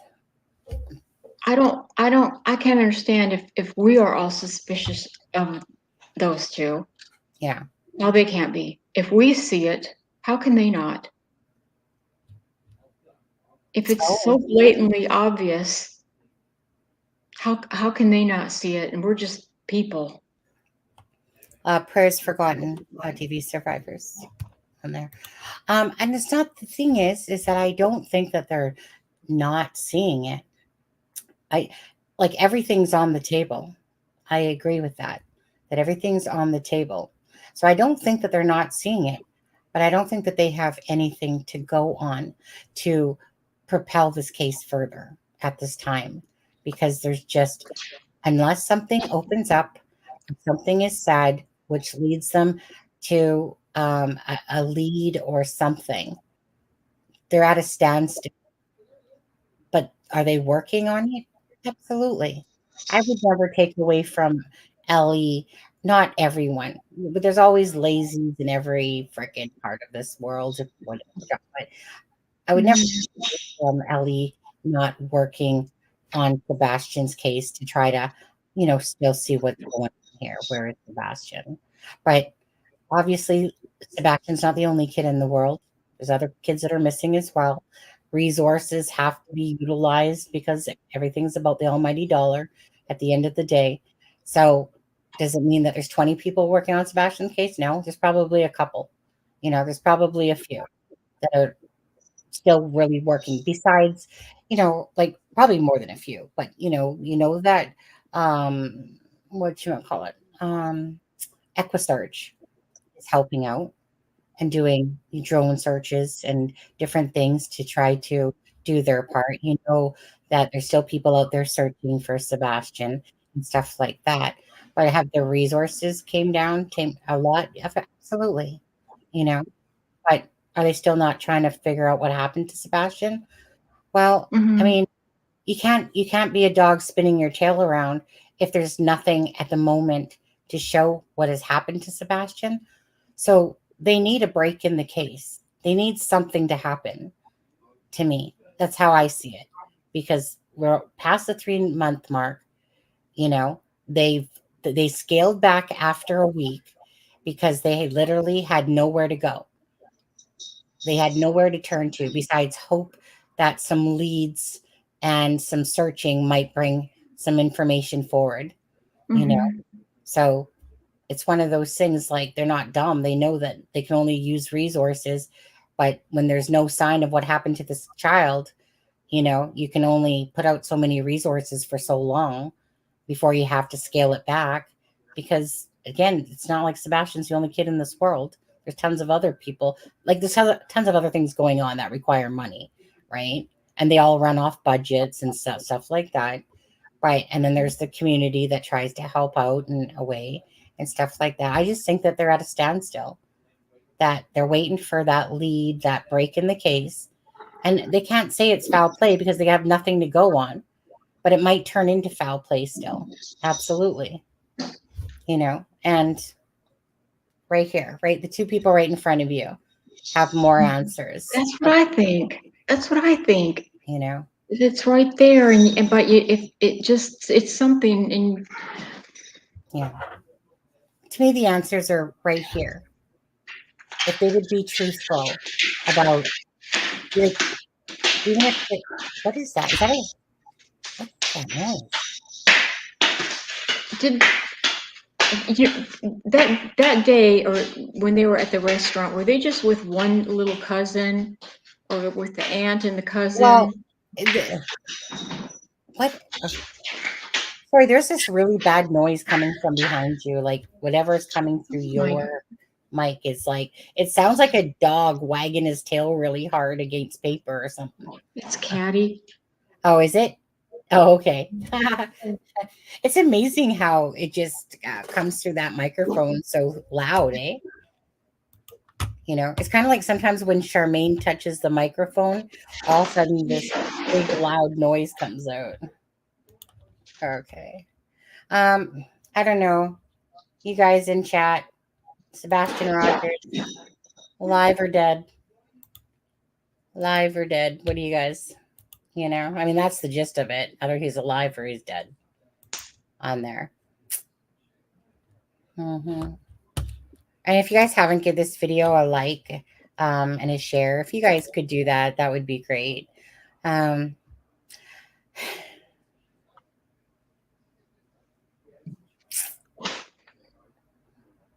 Y'all good? Made me think of CP clapping. Right. I can't remember what I just said before that. Oh, who when they dropped them off and all that, that's all accounted for, and the niece and all that. And yes. Yeah. So Katie said that our niece called. So that would be like his sibling's sister's child. which would be a cousin, I guess, to Sebastian. And what's his cat's name? This is Caddy. Looks like a rabbit. Can you see him? He's the little blind one. Oh, is he the blind one? Yeah. Oh, what's on his neck? Can't get him. What's that green thing on his neck? That's a little tracker, a GPS tracker. I was going to say. Make sure he stays home. Make sure I know where he is. Yeah, on there. I don't know. I would really like to have played some of it, but because I don't know that, because I don't know how Bullhorn Betty is with her footage. I don't know if she's copyright strikes people and stuff like that. I know there's a lot of people that are not fond of her. What do you think of Bullhorn Betty? You've probably watched her more than I've only watched her the one time. I like Betty. I like Betty. I think she's really good. She just go ahead. I think she's very factual. Mm-hmm. I think she's educated and she knows what she's doing, and she gets out there. But yeah, I like her. I like her. Well, let me put it this. I was going to say I walked away from watching that live going, I like Betty. I like her. She, like I said to Aspen before the live, I said, I know the Summer Wells case. But I didn't know that it was her and JLR, and that was Bullhorn Betty and JLR in front of the sister's house, or no, sorry, this was for the Gabby Petito case that I'm thinking about, when they were out front of the daughter's house. So it would be his brother or whatever, his sister, I should say. And so I had no clue. I had heard the name back then. Didn't even know who JLR was at that point at all. But anyways, so I know that I've not heard a lot of good things about her. And I don't know if it's because she's just, she's kind of like, she reminded me of me, like, but I haven't watched her enough to know like how more in your face she kind of is as a person. I just like the fact that watching the interview and listening to her, she did remind me of myself in the sense of I'm just a no bullshit type of person. Like me or lump me, I don't care. If I get subscribers or people unsubscribe because they don't like something I said, tough titty said the kitty when the milk went dry, type of thing. Because I don't sit there and live my life around if somebody likes me on YouTube or not. The whole point is that people flip flop like fishes. Like I said, 1 minute they're watching you, next minute they don't. People come, people go. Okay. The true people, there's true consistent people that come to this channel that are loyalties. And then some of them go to the wayside as well throughout time and stuff like that. Or because maybe they were just more into the whole just Delphi and all that stuff. I don't put a lot of thought into that stuff because when I do lives, I just talk and it comes from my heart and I just am who I am. And it's like me or don't, I do not care. Like I said, someone's like, my life is not determined if somebody watches me on YouTube or not. Right. It's right. Like light, meaning it's being realistic. People come, people go. People get offended by stuff. You do one thing wrong and someone says, I'm unsubscribing. Great. See ya. Like somehow my day's not going to end, and stuff like that. And some people might get offended by watching this live by just me saying that, and stuff like that. And I'm not one of those ones. Like, I already know that I'm a very deep, caring person, and I'm here to try to bring awareness to cases. And that's what it's about. It's not about somebody's ego and stuff like that. It's just about talking about cases, bringing awareness to it. And like I said, and, I watch all these people that try to deceive the viewers by their thumbnails or by their bullshit. And if that's what people want to follow and do and make that person bigger and better in this world, but with a bunch of subs, go right ahead. Like, who am I to sit there and, stand in the way of all that stuff? but it's kind of one of those things. I'll just always stay true to who I am, no matter if I was 500K, a million subscribers, or 500 subscribers. Like, I'm just not one of those people that try to sugar, like, like kiss people's butts just to, like, oh, I got to say everything sweetly, so everyone likes me. I just wasn't built that way, right? I'm just like a truthologist, and that's kind of like what I do like about Bullhorn Betty, is that she just comes off like me or lump me, take it or leave it. This is me. If you don't like it, don't watch me, type of thing. But this is who I am, and I like that in a person, Yeah, because she's very passionate, and really she tells you to be better, do better, and she encourages you yeah. in a positive way like that. Yeah, like I said, I can only go by the one live. I enjoyed the interview. I enjoyed the questions she was asking. I enjoyed the fact that it was kept on topic, for like 90%, 99% of it and stuff like that. And I just like sincerity, honestly. When Me I'm too. watching someone my particular self, I'm just looking for someone who's not trying to do it for clicks and views, that they're not trying to do it, because I will never ever put money in front of people. So when I watch someone, it's because I really enjoy the genuineness of the channel Yeah. and the genuineness of their hearts behind what they're doing.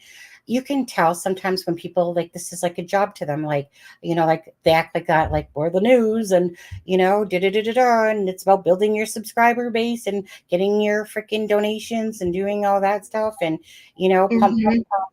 all Mhm. that stuff. And I get it. Some people, like I said, that's the way that they operate and do things. It's not my the way, the way I operate myself, but each to their own. I just know, for me, I just like what I deem as someone that's being genuine, honest. That's what I see in Seth. That's what I seen in Bullhorn Betty for the most time. I don't know her personally, but just I enjoyed listening to her talking, because it was just someone who was speaking from their heart, and Yeah. without thinking about what exactly they were going to say. It wasn't pre-planned. It's just, here's my thoughts, sorry if it offends you, but type of thing, but here's who I am, like me or don't. And Mhm. I've just learned that stuff in life. It's like, if I cared about what everyone thought of me, God, I'd probably be like 100 feet underneath the ground crying or something. But, I just know that the world, it works in different ways. And honestly, there's for people that truly do care about cases and stuff like that, Yeah. even if you don't necessarily care so much about the cases as much as you do about the money, at the end of the day, any awareness is good awareness, regardless. Even if you have to stoop to lower levels to bring that awareness out there, because this world would be really boring if everyone was the same and stuff like that. I just personally find myself in this particular world that I do wish people would lift people up more than try to bring them down. Um, Mhm. but it's so much easier to try to talk negatively, usually, about people and stuff. And, it's so easy behind a computer to say stuff. Like, for instance, I can honestly tell you, if I was in front of Christopher Proudfoot's face, I would literally, I don't take, like, I'm not there to sit there and go, oh, hey, Chris, nice to meet you, type of thing. Yeah. I probably walk up to him and go, hey, dude, I literally don't like you. You probably know that, but hey, can I ask you a few questions? You know, because that's who I would be. So And I don't like being fake either. I just yeah, I know. I don't really care for you, not my sort of. yeah, well, that's why for me, it's like a standout eyesore. When somebody is being deceptive, it stands out like an eyesore to me. And so when someone's being genuine, and that's how I feel about Seth, is that, okay, he's not perfect. He's not claiming to say he's perfect. We've seen the flaws in all of them, but how he's representing himself in his regards to his son, Sebastian, is what a parent should do. And because I look for genuineness and authenticity, and when someone's talking, I absolutely feel that with Seth. You know, I feel that a little bit of his truer colors have come out along the way, in a sense that he can get pissy and he can tell you off. And I can see him and Katie kind of being combative towards each other and probably not the best words being tossed around, you know. Um, but the authenticity of him looking for his son and his genuine caring are shown in his emotions, because again, certain emotions, they're not something you have to think about, they just happen. And that's probably what I find odd with Katie, is that the emotions that I would expect to see of somebody throughout all these interviews and how she's been talking is not what I would expect to see consistently over and over again. This weirdness about how she's smiling and laughing and acting like, you know, Christopher Proudfoot, he doesn't really give a shit about Sebastian. Let's just be clear about that. In his eyes, he probably thinks that, oh, I love that kid, best friend. Okay, I think all of us are not stupid and can see that Christopher Proudfoot, he's just like, you know what, life just moves on here. You know what, it is what it is. Things go on. That's the way it is. Granted, truthful, absolutely, it is. Life does go on, but do you have to come off so cold-hearted to the public and make yourself, sound like you don't give a shit about Sebastian? Right. So whether or not like someone feels differently, that's the perception. And again, he's done himself no favors by his interviews of his cursing, his constant narcissistic way, his controlling way. We've seen it with Katie, and like I said, she's more than happy to watch Christopher talk for her. Why? Because what are you not telling us, Katie? Actually, Christopher and Katie, what are you not really telling us about Sebastian's life at home? Because there's more than meets the eye here for sure. I think, right, and that's the thing. I was just taken back, and we'll get going in a few minutes here, but I was personally taken back, Boogie, by that whole laughing freaking lollipop Freshers Starbucks video of them acting like they were having a kumbaya around a campfire, talking about Sebastian stories. And they weren't really saying anything about people helping out to deliver flyers or, just keep putting Sebastian's thing out there. It was like he was alive and well, and they were just having stories. You know which interview I'm talking about, right? Yeah, I do. The cake pop. Yeah. What was your takeaway on that one? It wasn't even worth talking about. I know, honestly, yeah. It honestly, it was one of those ones that, it was like, great. Again, making her sound good. Yeah. And I can't help but, again, if you guys haven't watched the live with Bullhorn Betty with Seth Rogers, I know it's 3 hours, but honestly, I listen to every droplet. Usually I'll skim through certain parts and whatever, but I wanted to hear everything that Seth had to say, because all of it, regardless. I mean, okay, I'll say that the most useless video or live was that lollipop fresher thing. Like, if I had to pick any video at this point, which one that I would never want to listen to again, because it was so pointless to me, was that one. And I hate how they were just like, we're just coming on here laughing about it all with no shed of a tear. And it really felt like they knew that, like it's like when somebody knows already about Sebastian, where he is, where he's not, and just being like, all these little sweet moments. And it was just ridiculous to me to listen to it, and I'll say that the one probably with Christopher on the Queen Bee one, when that was just another joke to me as well. Just listening to this whole, or not Queen Bee, sorry, Cluminati, when he was just coming in pretending like he was this different person from a movie and acting like, like, why is everybody always picking on me? But oh wait, this isn't me, Christopher Proudfoot, But it's just, how does somebody even think to make a mockery of a missing child? in the midst of a missing child. Doesn't so all of it put together speaks volumes to me. All of it, Right. right? When you compact it all, their storyline. Katie's the last one to see him. There's no proof of anything beyond that house. The mockery, the lack of these weird interviews and transparency with the timeline, the weirdness of it all.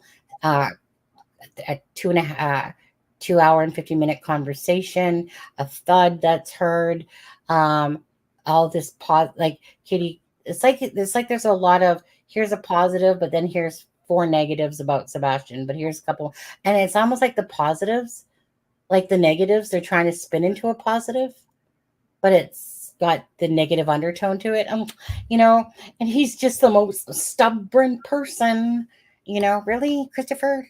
You sound like you're talking about yourself on that one, to be honest with you. Biggest red flag, Rick Astley says, is the contract between his last night bowling restaurant and rest of his life. Biggest red flag is the contract between his last night bowling restaurant visit and rest of his life. I was really want to know if Sebastian was truly seen taking out the garbage, because if there's no proof of that, and I'm gonna message Sweetie Pilo and ask her about that. Besides words, I don't care. People can say whatever they want. I don't want words. I like a video. Give me, if there's a video out there of it, right? Then great. I'd love to see it. Words don't mean shit. When they're not coming, like, unless I'm literally talking to that neighbor that has sent me that video to say, here, look, here's a copy of that video. We ended up seeing the bigger copy of the flashlight garbage truck video, and instead of just a little dark piece on the screen and stuff. So it gave you a better understanding, of here's the vehicles there and da-da-da-da-da. You could put more perspective into it. But to me, if we don't truly know if Sebastian did get home, because it's stuck in my head, when did they drop off the niece? When did they drop off the niece? It's never been said, Right. not once. So when did they drop her off? Because Why? well, why hasn't a lot not been said? But that is one question that not one person that I've heard interview Christopher Proudfoot has asked about when that niece, And maybe if I was a bigger suck up and I tried to kiss Christopher Proudfoot's ass, perhaps I would have got that answer from him, in a sense. Maybe not. I mean, it's truly Katie is the one that knows the answer, but we all know that Katie speaks through Chris, really. There is no video. Seth viewed the video and couldn't tell if it was Sebastian. Ellie hasn't confirmed it was Sebastian in my information. That's where I'm at personally with it. But I'm going to talk to Sweetie Pilo, because if anyone will know if it's out there, for sure she will. So I personally don't believe that video is out there of the garbage, of Sebastian taking out the garbage, unless the person that owned the video released it to the public. Which I have not seen anything about that myself.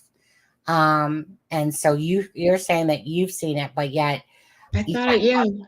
Yeah. And not only that, I looked at the house that more than likely is angled to have seen it, to have had, if it was that house. And that house has trees in front of the driveway that are pretty big. It doesn't look like that house, the front door, would have had a very good view of that driveway, to tell you the truth. If it's the house that I think could have seen that. So 1 second here.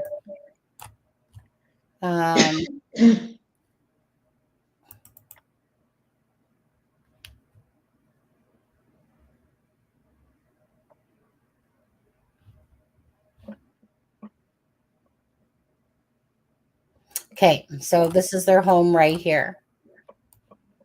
Okay, so if I'm not mistaken, it's this house here. See, and I can't see anything. I don't know why I can't get the picture back up on the screen. Oh, you can't see what I'm showing you? No. Laced as long as his hair. I wonder if I can look on the phone. I don't really use that stuff, so I honestly Aspen and everybody uses phone. And hi, Akira. Yeah. You know, you're on your. Are you on? What are you on right now? Are you on your phone as you came through StreamYard? I'm on my computer and I just pulled it up on my phone, but I was going to say, pull it up on your phone, turn off, of course, the volume, and then zoom in if you can. I don't know. How are you not seeing it on the computer? I don't know why the picture disappeared. Well, I can tell you what you can do on your computer is that you can open a tab up to this live and then just mute the sound and you can still follow along. So why you can't see on the computer, but if you just open up another tab and open up YouTube and go to this live, then you could easily see what's there. Do you want to try that?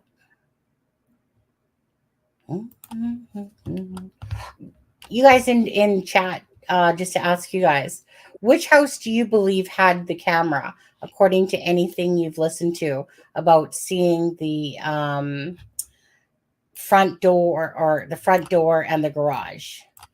I thought it looked like it was the angle to the right across the street. This one, so this one right here, right?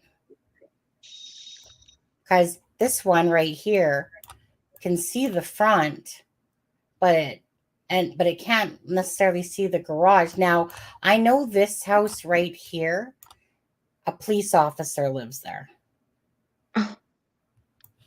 If that is 1011, a police officer lives there, because I called that number.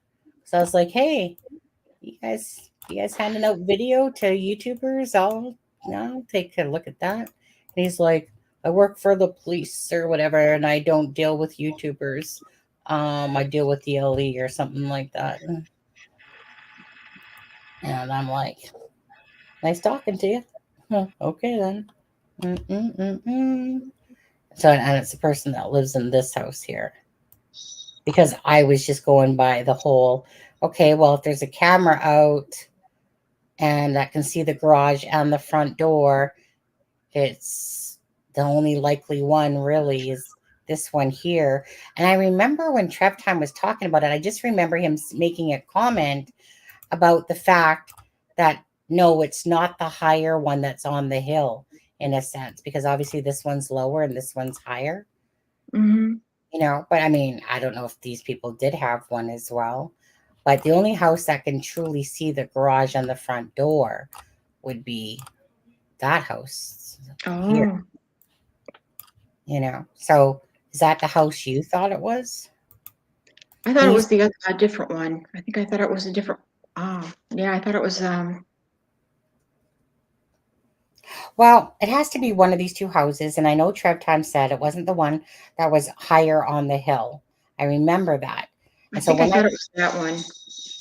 You thought it was the higher one on the hill? Yeah. Yeah. I mean, the thing is that I can't say I'm 100% for certain. But I mean, if we're here, depending on where they have a camera, their front door is here, and they can see the front, and they can see a portion of here. But the way it always came across to me was that the home that with the camera can see. Honey, do you need to go to bed? Yeah, message you twice. Did you message me? Oh, I didn't hear it go off. I messaged you. Oh, okay. Didn't hear it at all.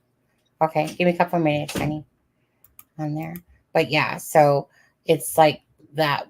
So all I know is that when Sweetie Pie Lo was talking about it, she had said that the wife didn't actually see Sebastian going to the bring out the garbage, and that her husband didn't. They just handed over the footage, but she had asked apparently if they saw that Sebastian had taken out the garbage, and according to this person, this neighbor, that they said yes. But I don't know that I necessarily believe that. Because, like I said, if unless it's something where Seth said, look, I saw them at the restaurant. Okay, he's alive. But past that, I can't myself say that Sebastian made it home. I can only think that, only because there was that piece of me believed, okay, well, Seth, okay, if you couldn't make it out with Sebastian, but you still seen a figure moving, then, I'm like, who else is it going to be? Is Katie going to be lugging out the garbage, or is it truly Sebastian? Right. But at the end of the day, I can't say with all 100% fact that anything past the roadhouse, because I'd have to know for sure that that Sebastian actually did take out the garbage, not just based on words, but yet words is the only thing we have to go by when it comes to Katie and Christopher on there.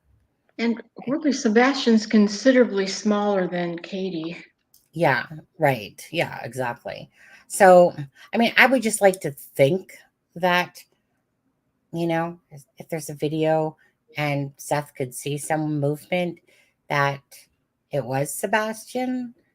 But with this case, honestly, everything's just written by them. That's it. The whole storyline is theirs. And unless someone can totally debunk their storyline and stuff like that, I'm sure the police would have, if they could have by now, but they can't because they don't know. They've looked through the house 10 times over, through the van, her car search, and they're literally coming up with a big goose egg on there. Hence why they keep saying, look, we have nothing to show that they had anything to do with the disappearance. And in my head, I always say, yet. Yeah. And they might not, honestly. Like at some point, they might find Sebastian somewhere deep in the woods, dead, for all we know, honestly. It could happen, absolutely. Right? It's not like there's a ton of luggage. It's like they've searched everywhere that would be close enough. But it's just that it's hard, Boogie, knowing full well that like I think of that one case someone was telling me about recently, where this girl went missing. They looked all around where she was last seen, could not find her. Basically, a year had gone by, and they literally found her within the same vicinity of where she was last seen. Could not find her. Basically, a year had gone by, and they literally found her within the same vicinity of where she was last seen. You're playing YouTube. Could not find her. Basically, a year had gone by, and they literally found her within the same vicinity of where she was last seen. You gotta turn that one off. Yeah. You're playing YouTube. There we go. Thank you. It was like hearing my voice come back at me. No, it's okay. Anyways, so let's just do final thoughts and wrap this up. My husband needs to go to bed. He has to work tomorrow. He normally doesn't, but there's a lot going on at the shop with the transition of the companies merging and stuff like that. So, yeah, anyways, I've totally appreciated having you on. Thank you. If you ever want to join us on a Delphi one, just let us know. Absolutely, or something like that. But anyways, what would be your final thoughts with regards to Sebastian Rogers' case?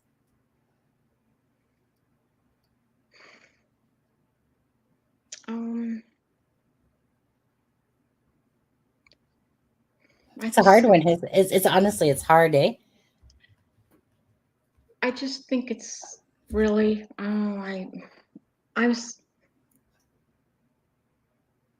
Sonny, I just think I'm just afraid it's just going to be a Summer Wells. Correct. Truthfully, I hope not. I hate to say it. I really hate to say it. Don't you? I can understand why you're stumbling kind of over your words, trying to think, because I'm the same way with this case.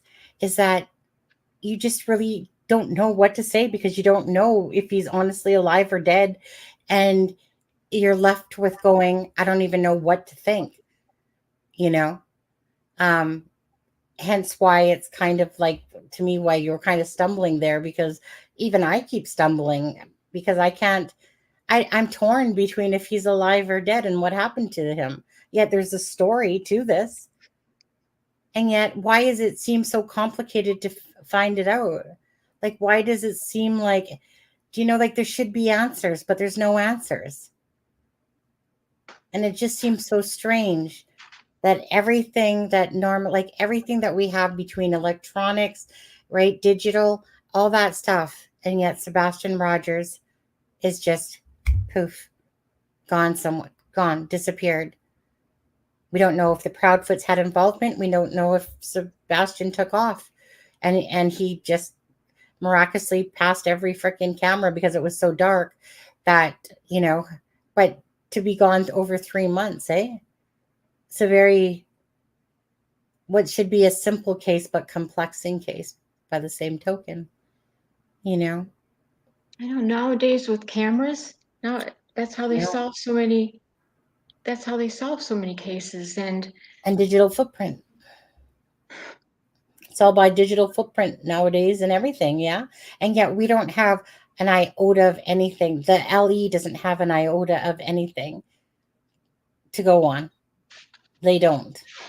If they did, there'd be more movement in this case. It's not like they're not doing stuff, but they don't know. They're at a loss as well. So either it was planned really good because two people are really smart, or Sebastian's off and dead somewhere in the woods and he was overlooked. You know, is the most two likely scenarios. You know, or some wacko teacher decided she was going to somehow meet him at a location and take him off into the savior world or something. They all seem hard to believe, you know, from Sebastian leaving without anything that he owned, including shoes, to no weird vehicle being really seen in the area. Because obviously they would have went through everyone's cameras as best as they could around that area. I'm sure people in the area would have been like, here's my footage. If there's anything, go ahead, right? And to the fact of the day of the prophet, it's okay. oh my goodness, what are you doing up there? Caddy. Maybe they even thought when they're watching footage to see if when he's in those places, if he's talking to somebody and then somebody's talking to him, you know, following him. I do think he had more leniency at Seth's place for sure. I think it's one of those things that, I don't know, that like maybe we're not giving Sebastian enough credit that he deserves for having more access to the internet while he was at home instead of just at his dad's, you know, because they keep saying he's a smart kid. Besides some social cues and stuff like that, you know, he's a smart kid. So maybe there's something more to that. But again, it's the matter of why wouldn't he take anything at all? It doesn't make sense. A kid just does not leave home and not take anything, right? I'm sure that they taught him what to do. Wouldn't they have taught him what to do in case you ever get in any trouble? What? Don't you teach all your children that? Don't people teach their children if anything ever happens, or this is the phone number, 911 on your phone. This is what you do. And on your phone, since you have a phone, this is what you do with your phone. Yeah. And he would take his phone. I know. Nothing makes any sense, and you try to make sense out of things that don't. Right. And that's why you go back to square one. Yeah, on there. But anyways, let's get going, Boogie. Thank you so much for joining us. I know it's really late over there for you. I'm a night owl. I only got the one day off this week. I get tomorrow off, and then I have to work on Sunday because I'm switching into my regular routine now of Sunday through Thursday work. But anyways, so thank you for joining, you guys. Prayers for Sebastian. Again, just give the video a like and a share if you could. You know, I'm going to say prayers to, like I said, prayers to any family that truly cares about Sebastian and the family members, friends, and whatever. Prayers to all those people that are in pain and heartache over this, that truly, absolutely care about Sebastian and where he is.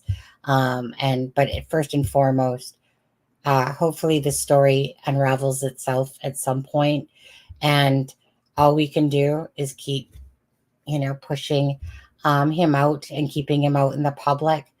Because it's really sad when cases come and go and the child's not found and they just become another number on a case that happened, in a sense, but this case has a lot of meaning. And I think it's really Boogie, because just looking at Sebastian, that big smile of his, and just going, what happened to you, Sebastian? What truly happened to you? Where did you go, or where did you not go? Anyways, so thank you for joining Boogie and everybody else. And yeah, just prayers for Sebastian. Alrighty. And thank you, Sonny. Oh, thank you. Thank you for coming up. I like it when, some people can't do it and some others can. So thank you for not hiding behind a camera. Thank you for coming on and, showing yourself. I just like the connection that's better with the audience and when myself, but it's a connection that you have with people when they can literally see you and associate and see someone when they're talking. So I appreciate that on there, So I've always been a big fan of people that don't hide behind cameras. They can if they need to, but I like it when people are actually, that I can see it myself on there. So thank you for doing that on there. And other than that, you guys will probably happy June 1st tomorrow, and we'll see you maybe perhaps on Monday, maybe, I don't know, we'll see. All right, guys. All right, Boogie, have a great night. Thank you again. Okay. Yeah, and Bye, prayers. everybody. Good night, guys. Bye-bye. A Norfolk night, the world is cold. We stand surrounded, we are not alone. Within my reverie, there's only